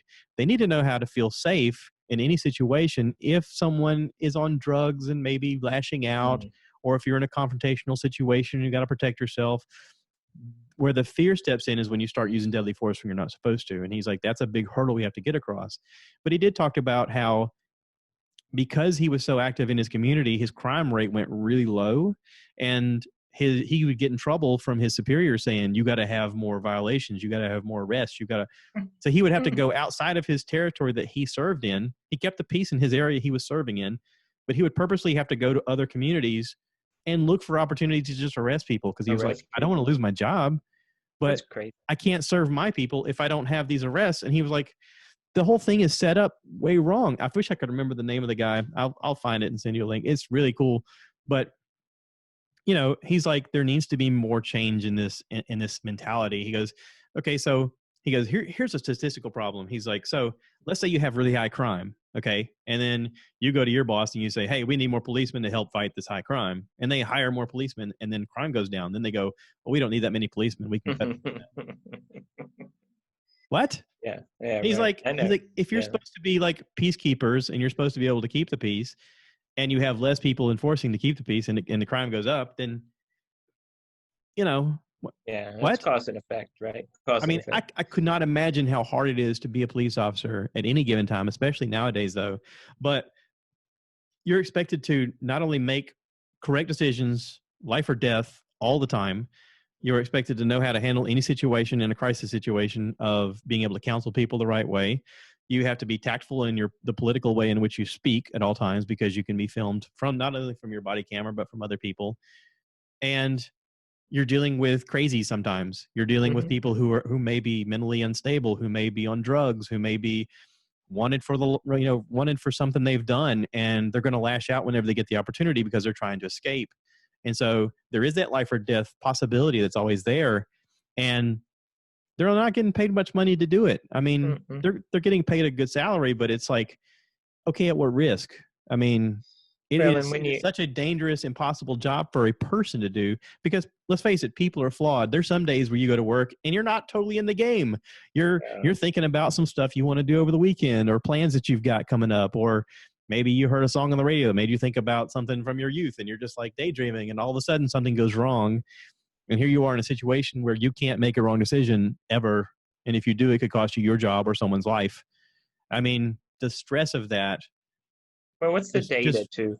I wonder what the data is on if you took, because all people are valuable, right? And so I wonder what the data is if you did a study where you put people in 100 split-second decisions, like how many times they wouldn't make the right decision. And we do a small we do a small version of that with defensive driving. I teach a defensive driving class as a driver trainer, and part of that driving class is we have a system of words that will flash in front of people, and we'll time them and say, I want you to read these words, start at the top left, read all the way down, go to the next column, read all the way down.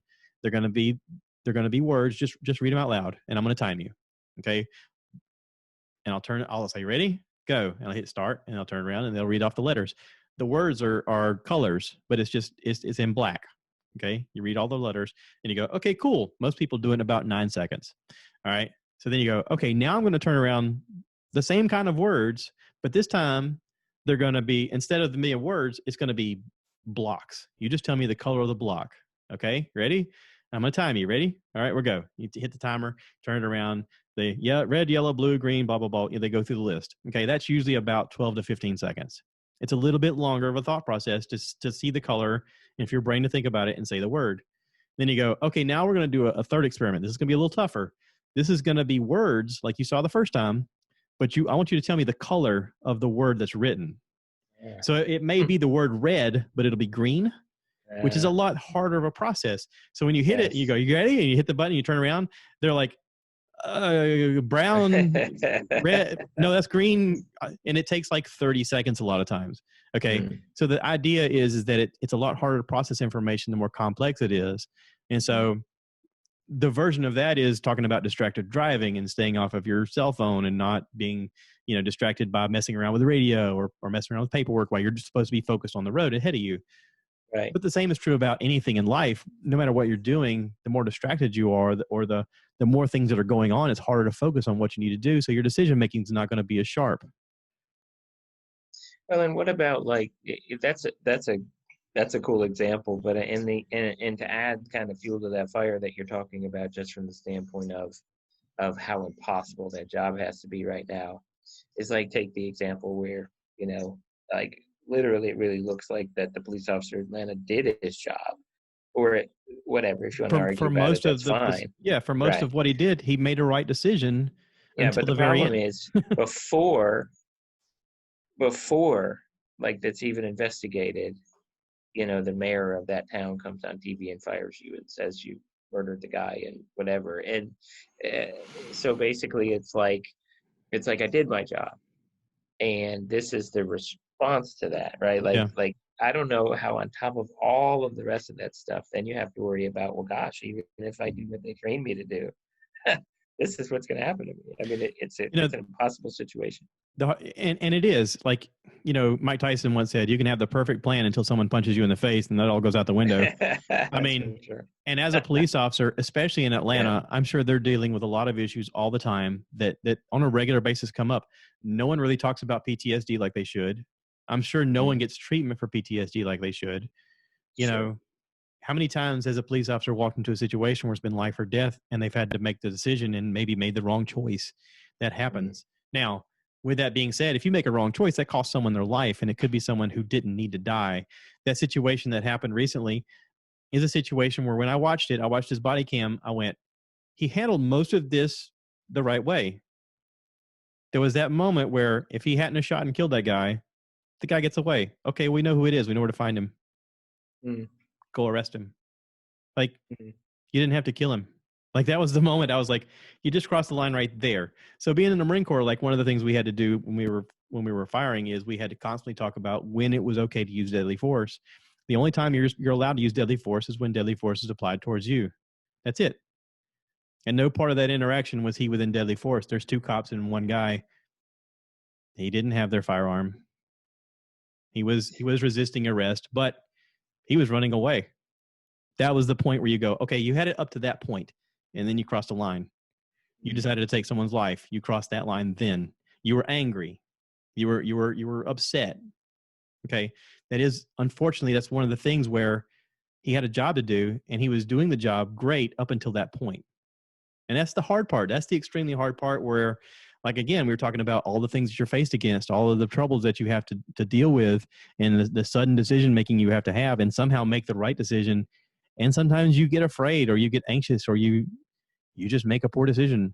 And unfortunately, it cost a man his life. I mean, so you watched, and I didn't watch that body cam footage or whatever. So you watched it. So yeah, it's like it was like 15 minutes of total from the beginning to the end. Yeah, right. And they talked to him for a long time. And yeah.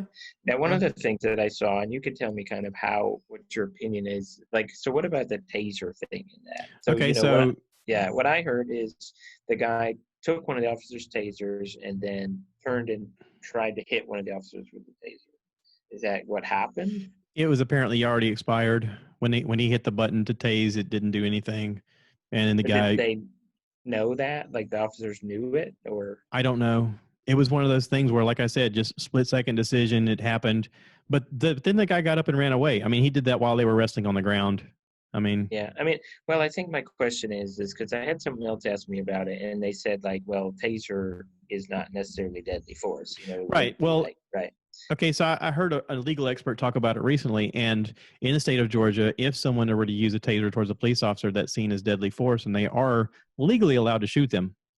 The podcast that I listened to with Joe Rogan and Colin Noir was about the Second Amendment. I linked that on Facebook. Colin is a Second Amendment activist, I guess you'd say. He's a lawyer who works for the NRA, and he talked about the legality of the issue, and he said, the police officer was legally allowed to fire back. And he goes, unfortunately, it killed this guy. And he's like, but he goes, I can tell you from experience that when a guy's running away, you can't shoot them in the leg. You shoot at the biggest target you can hit. And he goes, there is a question of when the taser was used. Was it expired? It only has 2 charges. Both charges have been used. But he's like, as bang as things happened, he goes, I can see where if they go to court, then the police officers are probably going to be seen as not at fault. And he goes, this is a totally different incident than what happened with George Floyd. He goes, right. Unfortunately, the timing of it makes it that much more of a fevered situation. And he said, if I were a lawyer in either position of defending or arguing against this, it would be a very tough argument to have whether or not these guys are liable for murder. And he said, I don't think it's murder. He goes, and just in my opinion, I think he said something to the effect of it would be accidental death. I mean, but he goes, but that's also knowing the law in Georgia and what would have come up during the conversation. He goes, I have a different standpoint because I'm a lawyer. I know kind of what they're up against. But he's like, did I think he did the wrong thing? Yes. I mean, he goes, if you're asking me my opinion, I think he did the wrong thing. I mean, and that's the issue is where do you draw the line? And if you ask the average person, like if you ask the average person what they thought, they'd go, I don't know. I mean, because either you're going to be on the side of the fence of that could have just as easily been me, or what if it was your kid, or what if it was your sibling or husband or XYZ. Mm-hmm. You would feel very differently about it if it was someone that you were close to. If you were the police officer or someone who's close to police officer, you'd feel very, very different about it. It's a very tough situation to be in. And I don't envy police officers right now being in that situation. I mean, to me, it's an impossible job. And I'm amazed that anybody wants to do it. Yeah, I was amazed. I was amazed, I guess, the day after the mayor did that in Atlanta, I guess a big chunk of the police force called out sick one day. Yeah. But I was amazed that a lot more people would just walk off the job. Well, and in that podcast with Joe, Colin, and them talk about it, a bunch of police officers from New York quit. Mm-hmm. They were just like, I'm not doing this. Well, I mean, the question is how do you do it? Like, if you're an officer and you get the training you get, and you have to make these split-second decisions, and you make them and you're wrong, and you know that the result of that is my mayor's going to come fire me and they're going to prosecute me. Mm-hmm. How do you make that? How do you say, oh, that's a job I'd love to have? Like, how do you do that? That's very difficult. Yeah, very difficult. Well, what was the movie? Yeah. What was the movie that came out? The Last Watch. I don't think I saw that. Oh, I'm gonna Google it. I bet that's the name of it. It's a police officer in South Central Los Angeles. Movie, The Last Watch. Yeah, that's where? End of Watch. End of Watch. Oh, End of. Okay, so it's got Jake Gyllenhaal and Michael Pena. They're police officers in South Central Los Angeles, and they're just doing their job. But there's a very real aspect of them being police officers. I've heard of a lot of police officers talk about that movie, saying that's about as real as it gets, because it shows them making flawed decisions. It shows them trying their best. It shows them, like, there's an interaction where Michael Pena and this guy who's kind of a thug, or they're supposed to arrest this guy, and the guy's like, I bet you if you didn't have that badge, I'd whip your tail. He's like, I'll tell you what, I'm gonna put a badge down. We'll go right now. It's like, we're just men right now. Okay, let's just do it. And they have like a fist fight, and at the end of it, the Michael Pena guy, he does win, but it's a fist fight.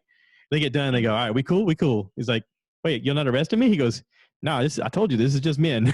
It's like, we just had a disagreement, man. We just had our thing, but then, like, they're part of the community, and then they have interactions with him later, and that guy is like, he has different respect for that guy now, and he's like, hey, I just give you a heads up, this is around the corner.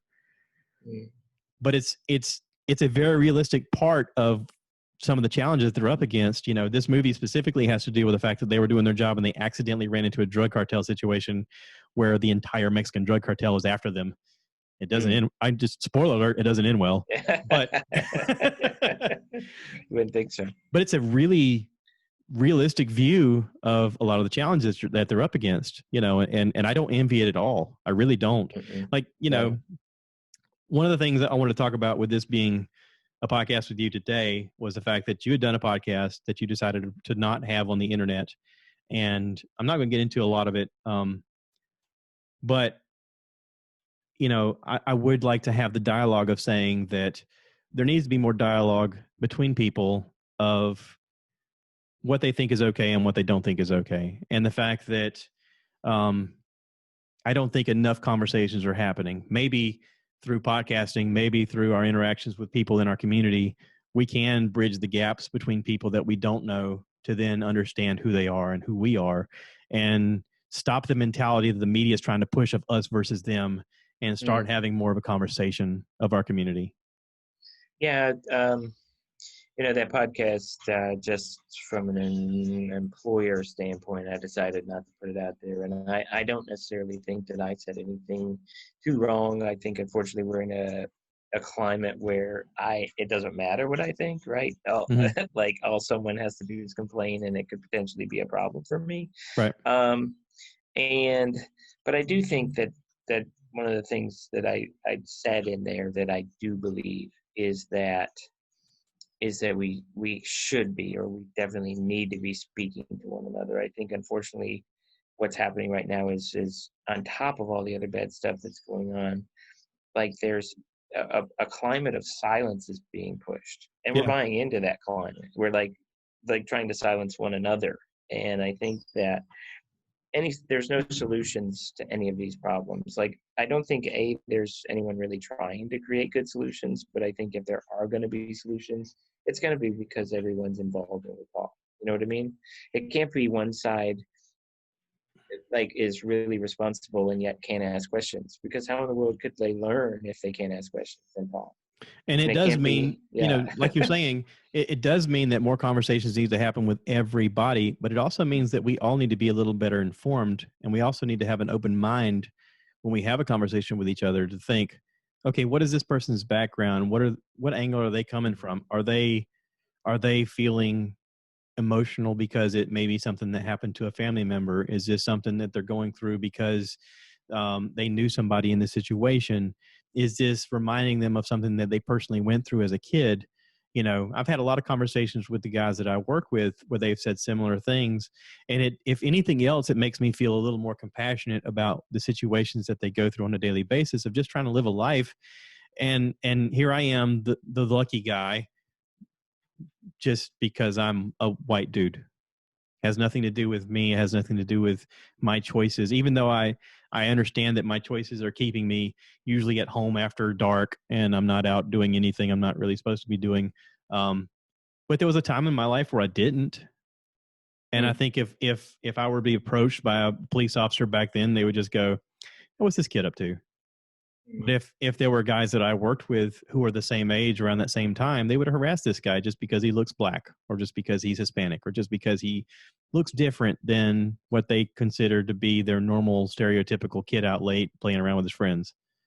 You know, and listen, again, I can't get over the fact that we were so lucky as kids to live in an environment where we were safe. I mean, we didn't fear for anything. We were able to play basketball at 2 a.m. outside my stupid garage and piss my mom off. And she would yell out the window and going, "You guys go home. There's enough of that." I mean, but we got away with a lot in a very safe environment. And I feel so lucky to have been able to experience that. And when I talk to guys that I work with and I realize how unlucky it could have gone and how difficult life could have been had I just looked different. I mean, I can't get over that fact of just that simple level of privilege that I had nothing to do with. And I'm going to agree with that. I think we talked on another podcast maybe about the time when we were all like piled in my station wagon and all that kind of stuff. Yeah. And you know, and had that been a station wagon full of people of color, would they have gotten the same leniency if it was just us? Yeah, maybe I don't know. not. Yeah, probably I think not. The only reason we got it was because you actually were sober, which was crazy, right? And they want to deal with us, but I think that unfortunately I don't know, and because I haven't experienced it, I don't know what that barrier looks like. If that makes any sense, right? I mean, I don't know. I don't know what it looks like. Well, I can tell you that even in 2020 right now, okay, so I have some accounts that we have to work in the food distribution business where we have keys to locations that we deliver to at night. We have access codes to alarms that we turn the alarm off, deliver, lock everything back up, and leave.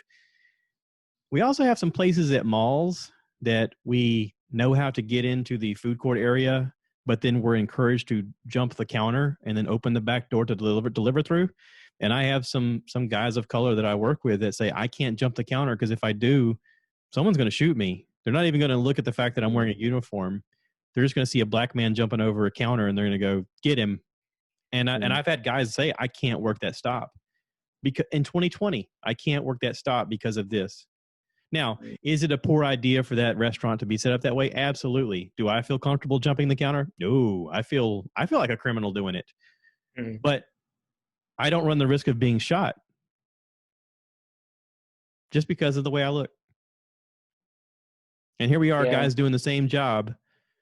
You know, there's no consideration of the fact that, I mean, there's sometimes we work a stop and we have keys to the place, semi-truck parked outside, hundreds of thousands of pounds of groceries being delivered, and police officer pull up, "Hey, what are you doing here?" What do you think I'm doing here? But I can tell you from experience that I don't get harassed as much as the black guys that I work with. Yeah. Let me see your ID. They'll ask him, "Let me see your ID. I need." Did the truck not look like I'm doing a job? I mean, come on, really? Yeah, where'd I get this? Yeah. I mean, and I've been with guys where that's gone on, and they see me and they act different, and I'm like, "Why are you acting different just because I'm here?" We're both wearing the same uniform. We both are in this giant truck. We both have hand trucks. We're both delivering groceries. You're going to harass him, but not me? But why do you need to harass anybody? Yeah, I mean, so the question is like, how do you, I guess maybe two questions come into that. Number one is, how do you get that out of a police department, right? Like exactly. If you have that level of just whatever, how do you get it out? And I don't know the answer to that. I don't either. Again, it's an impossible job, and it's served by people, and people are flawed. Sure. You know? Yeah, because again, I think that there's situations that you would have to go into in that job that you would have to come to some heightened level of whatever, right? You like, whoa, this is a potentially terrible situation. Yeah. Versus, why would you ever think that you like pull up to a grocery delivery truck and like something terrible is going to go down? You know what I'm saying? Yeah. It's like, I think that you have to, you would have to, and are there things that are occurring that are making like them be hypersensitive? I don't know the answer to that question, but that sounds like a level of hypersensitivity that isn't necessary. You know what I mean? Yeah. But if you look at like where crime would happen versus a delivery, and it happens daily, you would think at a certain point you go, oh, it's just this guy. I'm used to seeing this guy. Well, and again, I don't know. What is it? I'm trying to think. What is it that you would pull up on that, and you would think was happening? Yeah. Like, do you think the guy's got the truck and he's unloading the restaurant into the truck? That's a lot harder. Trust me. Yeah, that's what I'm saying. It's like you'd have to have some sort of. You'd think you'd have to have some sort of basis upon which to have some concern. I think that it happens a lot less now. It has happened a lot in the past, but I think it's gotten better. And again, it just may be conversations. It may be more podcasts. It may be more situational things where they're watching TV shows that are now catered, showing people just being people. I don't know. I don't know. I could tell you one thing I think that's going to be interesting, and you can think what you want when I say this, but they're doing this thing now where they're some police departments are like going to employ a whole bunch of social workers, and they're going to send social workers out, and I'm like, so how many of those have to get killed before that stops, right? That's the job I don't want, is to be an unarmed social worker going to a police call. I don't know. It sounds like a buddy cop movie where you'd have like some grizzled guy, like, I don't know, Bruce Willis with, some nerdy person with a clipboard. Yeah, right. And with their feelings on their sleeve going, so what are we doing today? Yeah. How many social workers are lining up for that job? Like, let me be that one. I'll do it. I'll do it. I don't know. That seems, I think that there's a lot of situations where police are called and they don't have the support of a social worker. Like, a social worker would be a more appropriate person to deal with that situation. Yeah. And the cops don't have that, right? And so they're trying to deal with those things. It's what you said. It's like they're dealing with a whole bunch of situations that really aren't policing. So I think there's a great benefit in an officer being able to say, well, okay, this is a social work issue. Let's get somebody in here. But as far as being a first responder to that, I can just imagine that could be potentially problematic things. I don't know what your thoughts are. Maybe technology takes a step forward and it becomes more of a like a supervisor who interacts with you as you're going through something, who says, I want you to handle it this way. Maybe you have more of that. I don't know. It does kind of make you wonder what the future of that job's going to be. Or if, there are some towns who've completely gotten away from using their police force. They just have cameras everywhere. Well, so as far as I understand, there's like this one place where they said, that they supposedly totally defunded the police. But it turns out that they didn't really do that. They just kind of put it on the county. Mm-hmm. And it didn't really change much of anything. I know there's a town in Connecticut that completely got rid of their police force and they only use cameras. I don't know how you do that, though. A camera can't stop anything. Like, a camera can't go apprehend someone. Like, how they can't do that, right? Now, whether or not they use a camera to really see what's going on the ground, and then, like, maybe there would be benefit in a camera that made it so that you could look at a situation and you could then dispatch the correct people, right? Like, maybe that's a great idea. But again, then you got some privacy concern issues because you're talking about having to have a camera looking at everything everyone's doing all the time. That's a big issue. That, to me, I've heard that there was a lot of civil unrest in Hong Kong right now because of camera facial recognition technology. Sure. Oh, yeah. And, to the point that they're revolting against their government and trying to tear these cameras down because it is so intrusive in their life. And I'm like, I couldn't imagine that level of privacy being breached.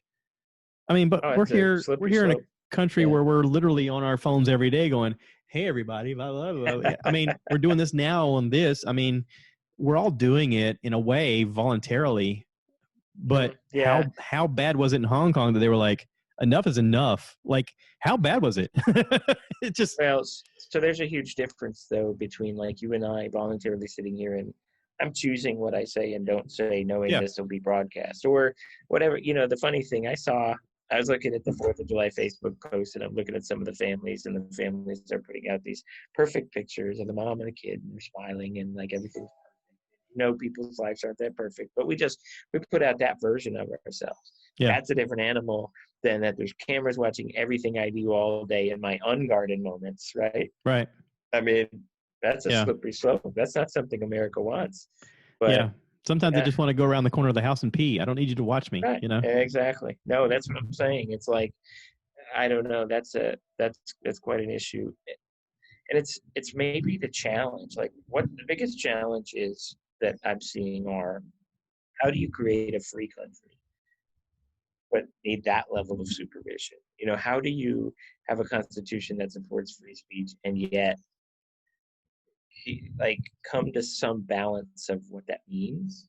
You know what I'm saying? It's like it's almost like freedom creates problems, and it's sort of like it's almost like unless you have just complete and total freedom and everybody just does everything they want, then it's not really freedom anymore when you start to put barriers to it, and then the barriers just seem to continue to grow. So I don't know. It's interesting. I don't know the answer. When you put complete freedoms on things, then eventually society breaks down because you have people who are doing ill will towards people who have bad intentions. And that's the reason why you have to have laws, and you have to have people to enforce those laws. And I got you to listen to Time Suck with Dan Cummings. Okay, if you ever get a chance to listen to some of those serial killer ones, you go, oh yeah, we totally need cops. I mean, that's right. Yeah. Holy crap! I mean, some of these guys are extremely dangerous, and you're like, you start thinking about it. And you're like, wait, I was a kid then. Where was I living? Oh crap, I lived near there. You know, and it's like, well, and they killed that many people with cops. Like, think about without any cops, right? Oh yeah.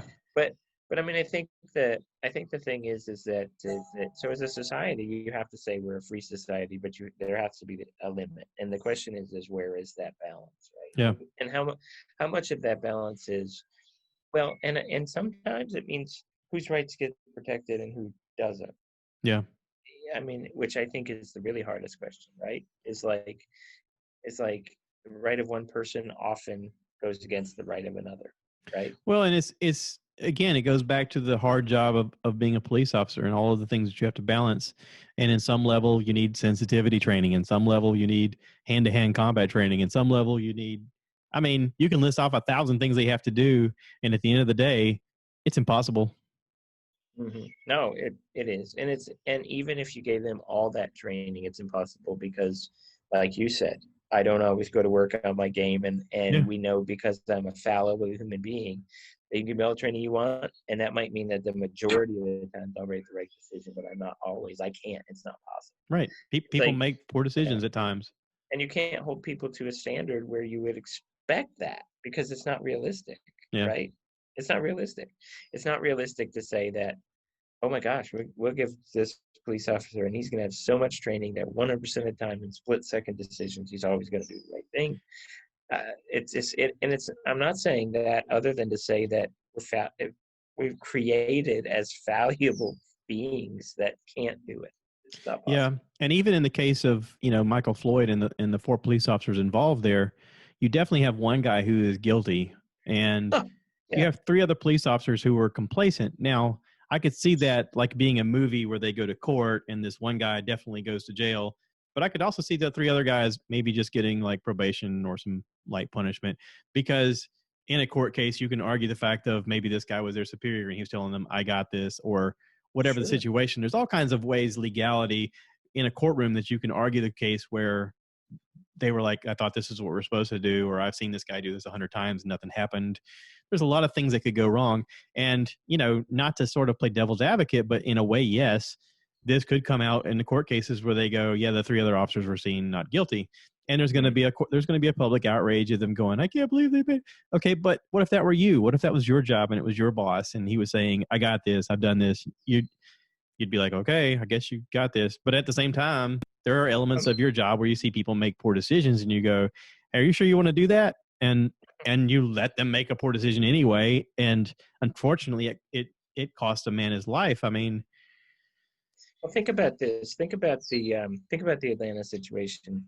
So I think if I'm the mayor of Atlanta, so basically the GBI sent out a letter. So that happens. The mayor declares it a murder, fires the guy.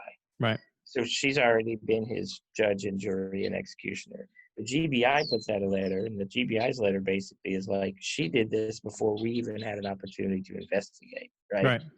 So, and then you have all these police officers and all these legal experts, and so you have arguments on both sides of the fence, but you have a lot of people who have the opinion that, like you said, maybe it wasn't the best decision, but it was kind of maybe legal.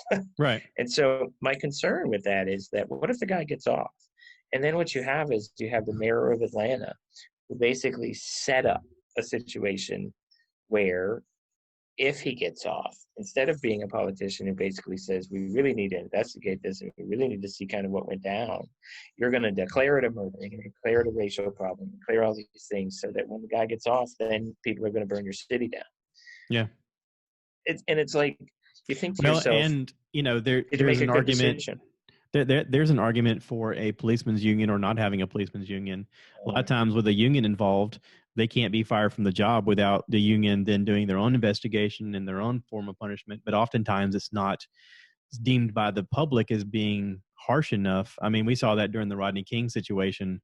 I mean, during the 90s, whenever he was, the Rodney King was beaten by those police officers and it was horrific. And, they go to court and the courts go, not guilty. You're like, what?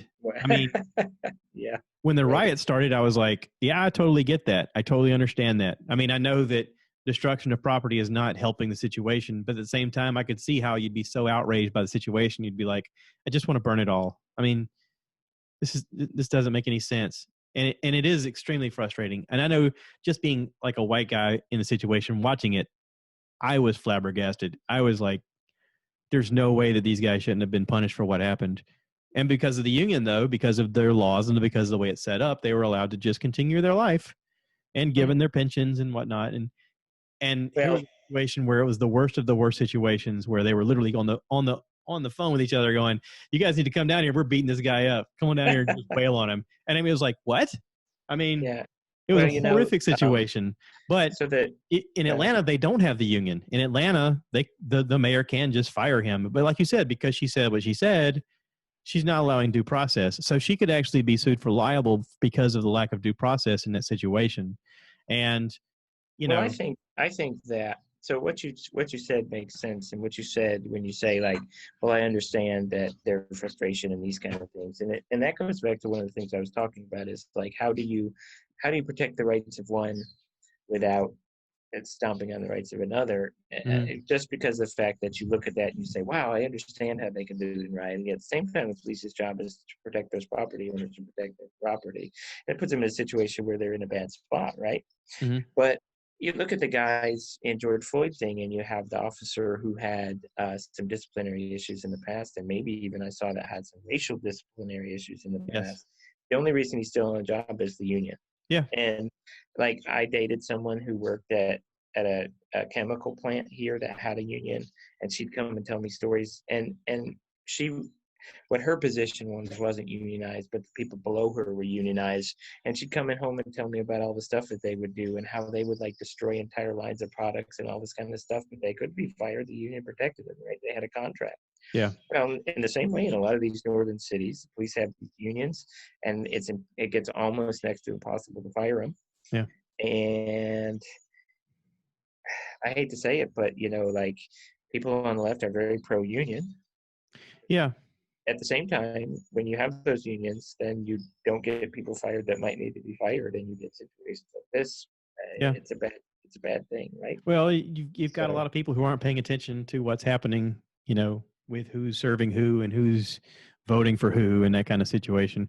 But I mean, it like you said, it is what it is, and it's messed up. That's hard to create. Like it's hard when you can see both sides of arguments, and you got to draw a line where the right is, and it's not always easy to figure that out, right? I mean, thankfully, our forefathers had such a system set up where there were checks and balances across the board of, a three-party branch to argue, laws and to debate situations. And our court systems is set up based upon that, where, you are judged by your peers in a situation where you can have a discussion amongst a lot of people and let them vote on what they think is right, because it shouldn't be one person's choice. It shouldn't have been that mayor's choice to say that out loud. I mean, I get the fact that she was probably trying to level with the citizens of the city where she was trying to serve and to show her displeasure in the situation. But her word choice, again, a human, flawed, sort of said the wrong thing at that point, and just saying the word murder, she sort of crossed a line there where, she should have said, we're investigating this, we're going to take care of this. But that's also something that President Trump should have said in the George Floyd thing when all this happened is, we're going to get some people on it, we're going to find out what happened, and we're going to make sure that the people who are responsible get taken care of. Sure. That's all you had to say. That was it. I mean, that's the minimum. Okay. I mean, frustrating. I think the thing about the Atlanta mayor is I think two things that she did that were probably detrimental. And this isn't an argument about whether or not the police officer was right or not. I'm not even talking about that. That's not what that, right? I'm not getting into the right or wrong of the situation, but I'm talking about her specific actions. Her specific action, number one, is I don't think it's a good idea for your police officers who have to make these split-second decisions. Well, how many more split seconds does it take for them to then think about, oh my God, if I do this, is the mayor going to fire me? I mean, you know what I mean? It's like adding fuel to the fire. Yeah. And then, it would be very difficult to be a police officer anyway, but then how much harder would it be if you just knew that you didn't have the support of your structure? I don't know. That would be hard. Yeah. And then the second thing is again, I think that by jumping the gun there, I think you really increase the likelihood of there being more bad outcomes in your city, more violence, right? Because if the guy gets let off, because it's one thing to investigate it and discuss whether or not it was a good shooting, but it was legal, versus it is to give everyone the expectation this guy's going to jail for murder, and then when he doesn't, right? I think because you're the mayor, your job is to not have your city undergoing that kind of problem, and you probably set that up. Yeah. I think that's a problem, because I think that officer most likely is going to get off. I think there's a very high percentage. Will. Yeah. I think that the Georgia Bureau of Investigation is looking like they're not really finding much. And so I think that she's going to have that problem on her hands, and then she's going to go on the news again, because, I really actually was kind of for her, because when all the violence was going on, she was very, very good about it, right? Mm-hmm. She was saying things that supported the people, but at the same time, she was kind of saying, hey, this is probably not the best way to take care of that. And so I was kind of pleased with her, but now I'm like, oh, well, I think she set it up for more of these things to happen. And what's she going to come on TV and say the next time? It's going to be, what's she going to say? I don't know. It's going to be hard, isn't it? Yeah. So, well, and again, you're right. Yeah. Unfortunately, it was a situation where she had to say something publicly it's like she had no involvement in it, but yet it's her responsibility to then say something. And and I've done it in my life where it's never worked well for me when I've decided to say the worst, the most forceful thing I could at the time, right? Like I tell people sometimes, like in my career, I've done things where I got upset about something and I went and talked to someone and I just was really forceful about it, and you never end up getting what you want. Yeah. Right. Even if they eventually see your point, it's like, because you came in the wrong way, they're not giving you anything. They're like, why would I give you anything? You were a dick. Yeah. So I've done that in my life. Oh yeah. It's just unfortunately my thing just hurt me. It didn't necessarily have the implications that this might have. I can see this being very bad. I hope it's not, but I think it could. And I want to say that, this isn't a proclamation saying that every area should have a union or not have a union. Studying the history of unions and watching the Hoffa movie on TV of why unions even started. One of my favorite recollections of that movie is, Danny DeVito and Jack Nicholson. Jack Nicholson's supposed to play Hoffa, and he gets in the truck with Danny DeVito, and he's driving the truck, and he's got burn marks on his fingers. And back then, they would work just all hours, day and night, and there was no regulations. And they would, even if they didn't smoke, they would have a cigarette in their hands because eventually it'd burn their fingers and wake them up. Yeah. That was the level of danger of the job at the time, of just working people to death and not paying them what they were worth. And if it wasn't for Hoffa coming together and getting people to come together, then there wouldn't be safety regulations that they are today. I mean, that was the good that came out of it. The bad that came out of it was a lot of people going, not my job, and driving up the cost of everything. I mean, that's the bad part. I mean, and I'm not anti-union. I'm not for or against. Right. I see the good that it did, but I also see the bad that it's done for our country. I mean, but there's workarounds. Like thankfully, there's not a standard of you have to have this or the other. Like in the steel industry is a good example.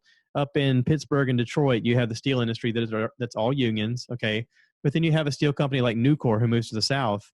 They came here to the South specifically to get away from unions, and they were like, "Hey, I can fire." What is in a book called Good to Great? It's a little thin red book. It reads really boring, but it's got some good nuggets of truth in there.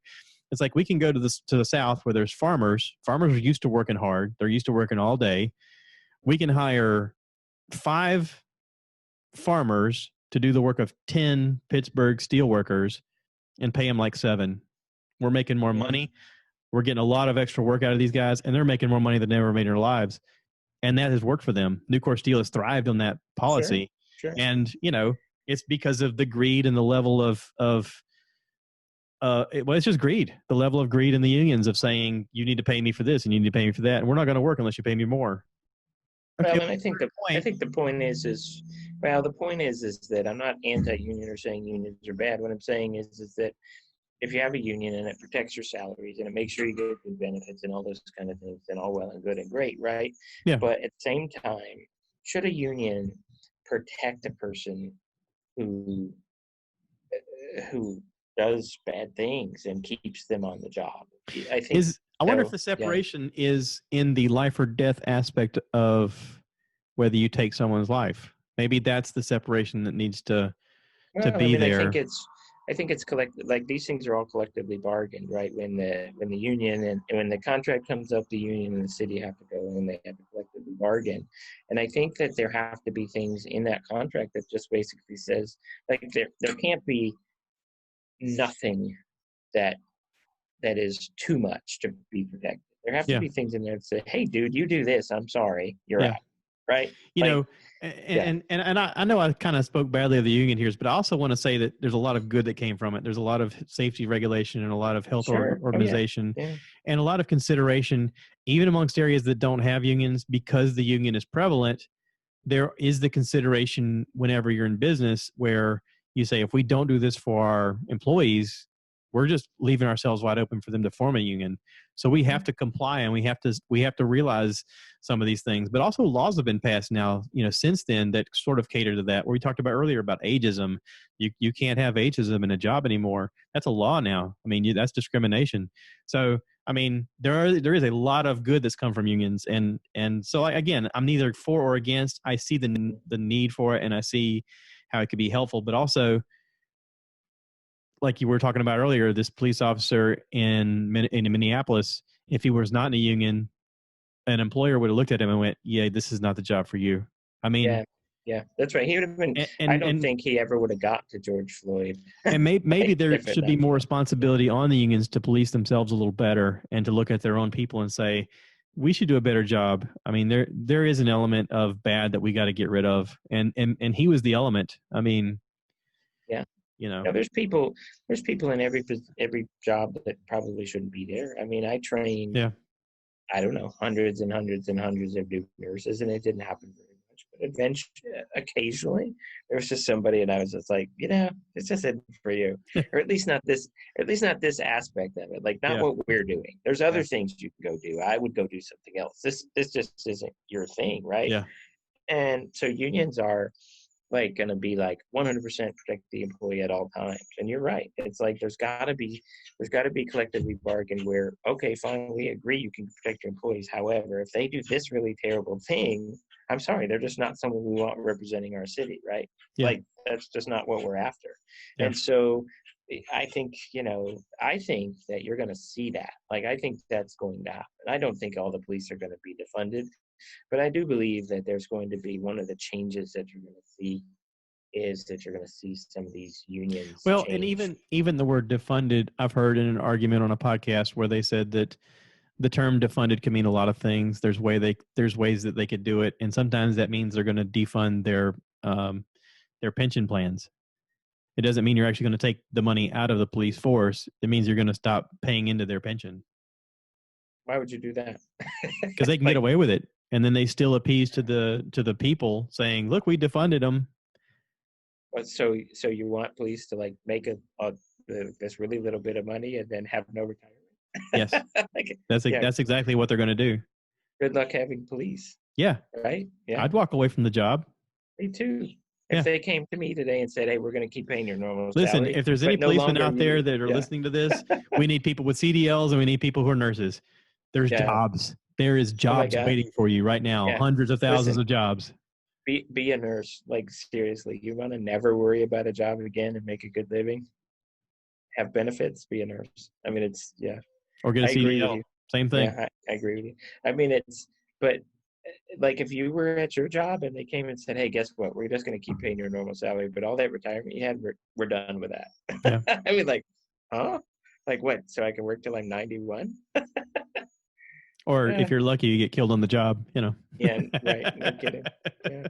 I mean, so, I mean. I wanted to be a police officer when I got out of the military. When I got out of the Marine Corps, I actually applied for the South Carolina Highway Patrol. But I don't know if you remember this, but back in 98, I guess you'd say, Fox had that TV show of arrests that went bad. And they showed a couple scenes that really changed my mind for me. One was a police officer pulled somebody over on the side of the road and a semi truck sideswiped the guy and smooshed him between the car and the semi. And I was like, oh, man.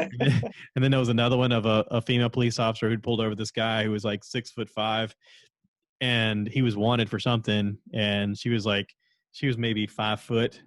And he just decided, not today. And he just almost beat her to death with the camera on her car filming her. And I was like, yeah, I'm definitely not doing that job. Screw this. I got 2 kids, man. I'm not doing this job. Screw that. I mean, yeah, no kidding. But that made my decision for me. I was like, nope, not for me. I mean, thank goodness. Oh, it could have been a horrific life.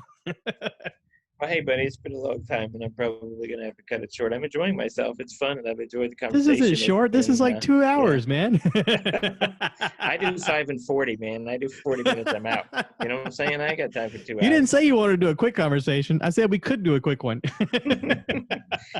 So I think I'm just curious about, just to kind of wrap it up, is about we talked about what my plan is for the podcast that I did, and I think probably my plan is going to be is I'm just going to give it another listen, and I'm going to evaluate areas. And we never really actually talked specifically about what the concerns were about that.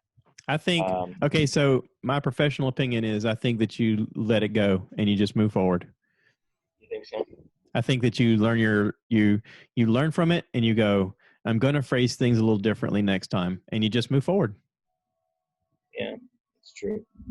I mean, it can. You're exist. right. I mean, there's absolutely nothing in there that absolutely like has to be said. No, right? But the conversation is essentially what you and I just talked about. We just did it a different way, and because it's on my platform, everybody can kiss my ass. I don't care. Yeah. But also, I think, I'm inviting people to have a conversation. That's my platform is a little different than yours in the fact that I don't think the people who are closest to you are listening to this.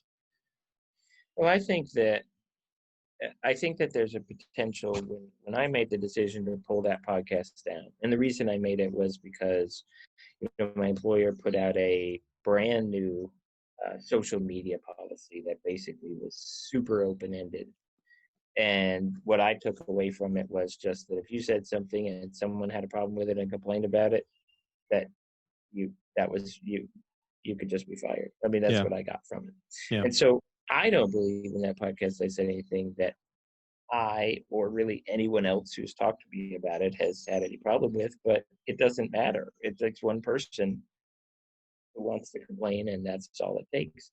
Yeah. And so so I decided to pull it down, and when I decided to pull it down, I just did it because I felt like even though I didn't feel like there was anything on it that was bad, it dealt with some topics that I'm seeing nationally that people have a lot of combustible opinions about, right?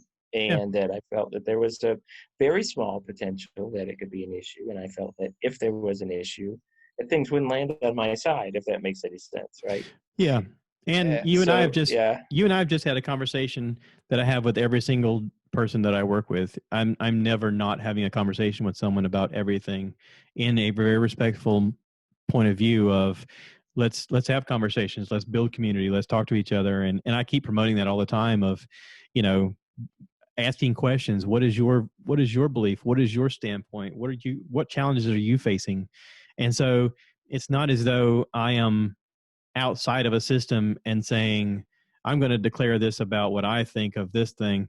It's more of a inclusive community discussion of let's all discuss this as a community. Let's all talk about the things that we're facing. Let's all talk about the horrific situations that are going on and how tough these jobs are for everybody to do in the situation and how some people make poor decisions.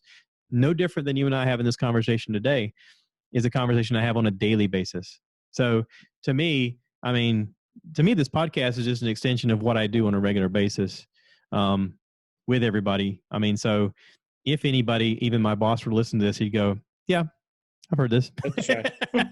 Well, I think one thing is that in the first time in my life, because before I did a podcast, I wouldn't have even had any reason to ever consider any of this stuff, right? Yeah. And I think if you listened to my podcast and then saw that I decided to put it down, like 99% of people are going to say they felt I overreacted, right? They'd be like, that wasn't necessary. Doesn't matter. But it does, I think it doesn't matter. And the reason why is because there's still 1% that might not feel that way, and it's not worth the possible problem with it.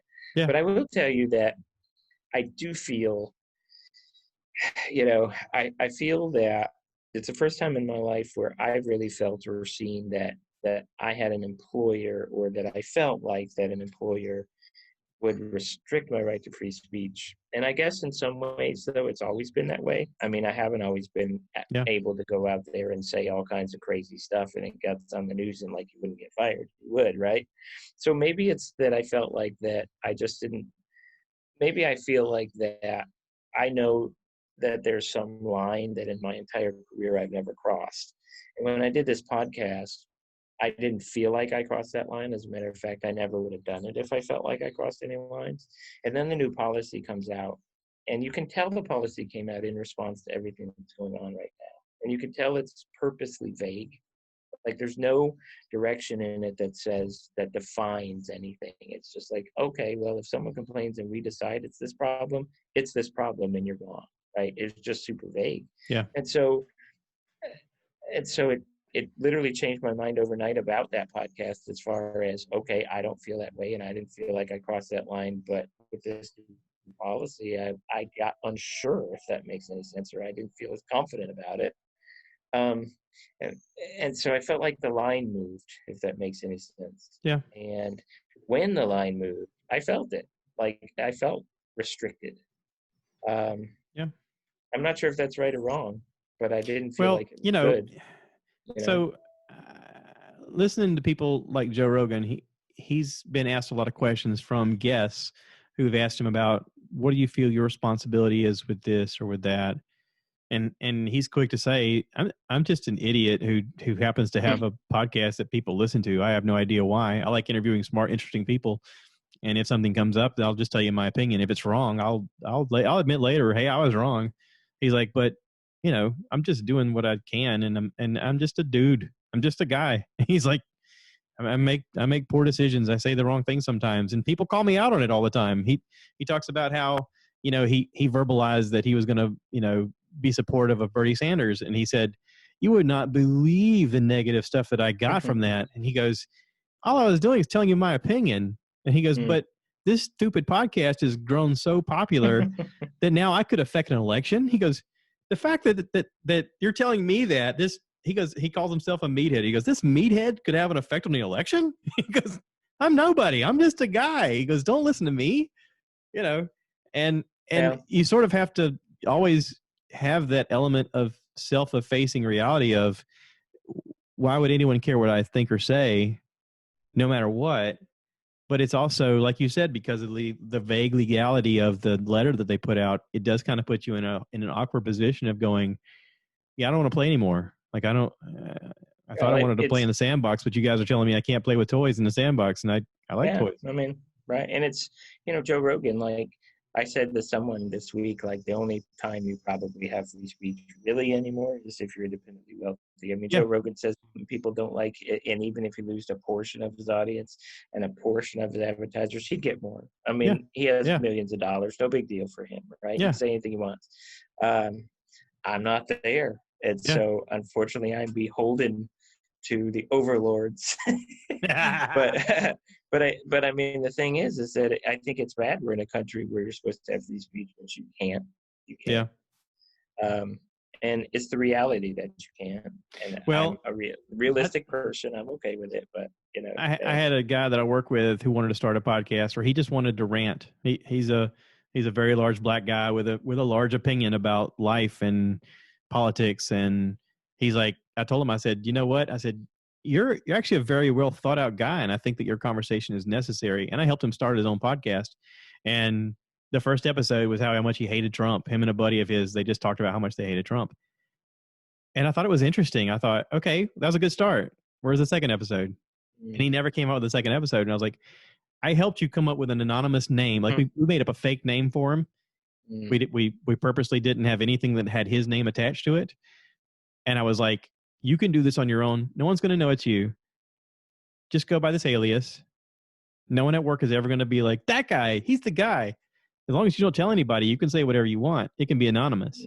Right. And so, it was a perfect storm of situations where he could have had a voice, and he could have been that audience, or that voice that people need to hear, that reflecting voice of, finally, my opinion's being said. That's necessary.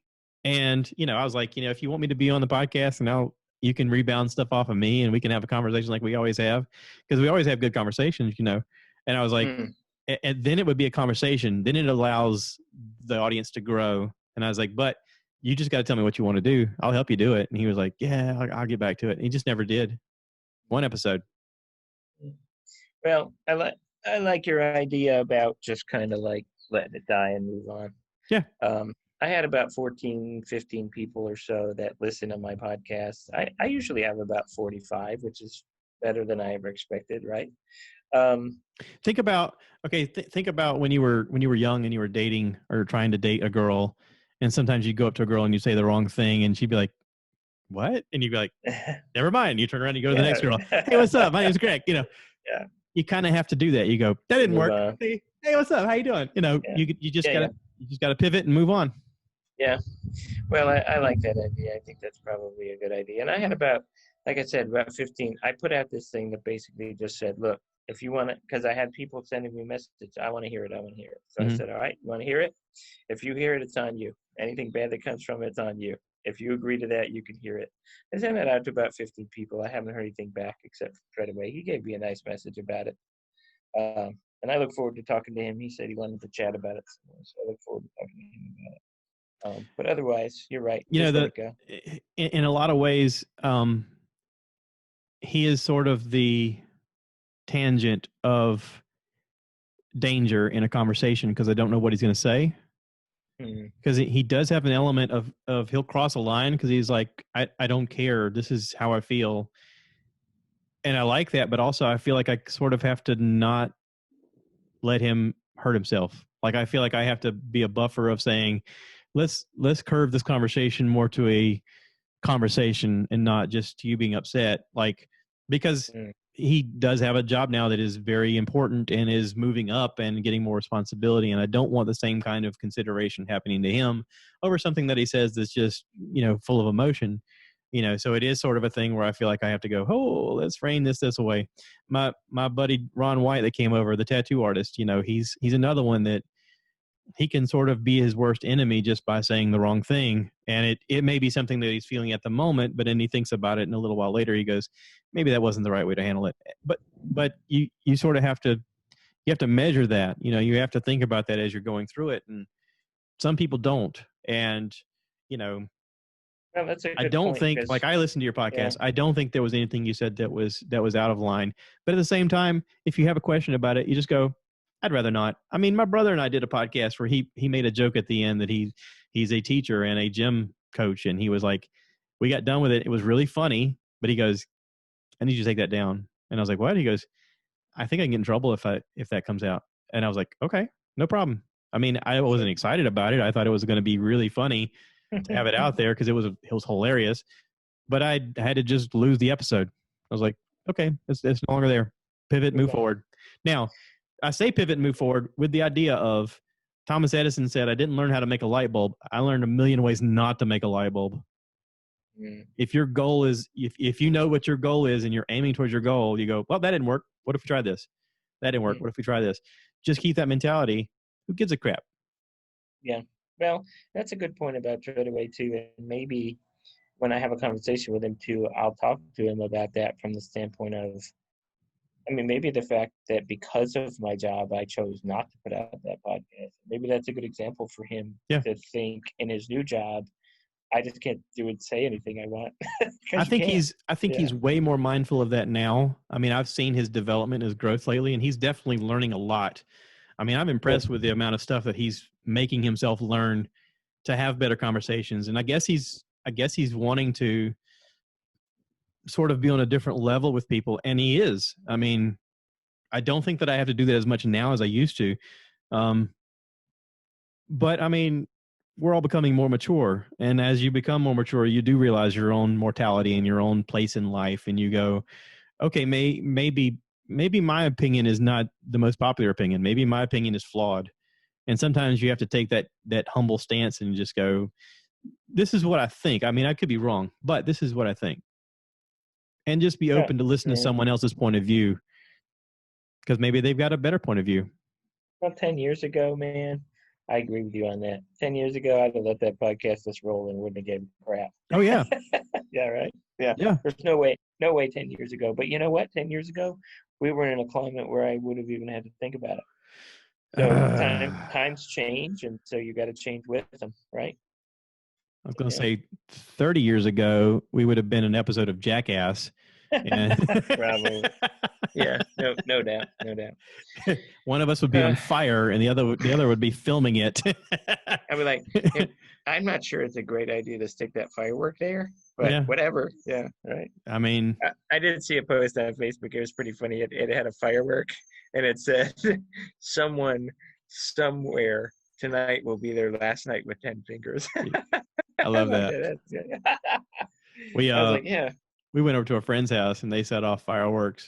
This one guy brought over a bunch of fireworks, and they live on some property that kind of is around a pond. It's not a lake. It's a little too small to be a lake, but all around this thing, people were shooting off fireworks, and it was like a show because the whole neighborhood was doing it. And I saw online where, like, fireworks shows, most fireworks shows had decided not to do it. Like, I know Disney shut down right now and stuff like that, but fireworks, I was looking on Google, fireworks sales were up 4,000%. Good for them. Now, here's the question. Most fireworks are made in China? China. Well, so the two things you should have invested in during this time is obviously liquor and fireworks, right? Yeah. Because liquor went off the chain too. Yeah. Yeah. Well, a buddy of mine, he put a thing on Facebook and said, what's 3 words you wish you could go back and tell 15-year-old you? And this guy we work with, he posted on there, wear a condom. And a bunch of us were like, ah. Yeah. we had a kid when he was young, and I was like, I had a kid when I was young, and I was like, that's great. So then I put on there, invest in Apple, and they were like, yes, that's the one. Yeah, that's right. No kidding. Yeah. Oh man. All right, buddy. I'm really gonna have to roll. All right, I appreciate you doing this. Thank you for being a part of the podcast.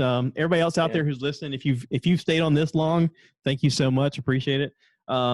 Please, like I said, if you want to talk to your congressmen, your senators, your president, go online, find out how to get in touch with them. Their numbers are available on Google. Express your point of view. Talk to them. Let them know your opinions. Make the representatives who are serving you serve you. If you feel like they're not, vote them out of office. Or here's a better idea. Run for office yourself. Be the person that institutes change, because we can all make a change. If you're a police officer out there, my heart goes out to you. I cannot believe the job that you have to do. If you are affected by the police violence, my heart goes out to you. I know that this is an awful time, and I really wish that it didn't happen the way it's happening. If there's any good that comes from this, at least there's conversation that's happening, and there's going to be change. So thank you to everybody who listens to the podcast. Thank you, everybody who gives me any kind of input to help this out. If you want to be on the podcast and you want to talk about it, please do so. I would love to have a conversation with you. And I love you, dude. Thank you for doing this. Yeah, appreciate it, buddy. All right, man. Yeah, Take care. See you later, everybody. All right, bye. So I want you guys to give me more likes. Give me more likes.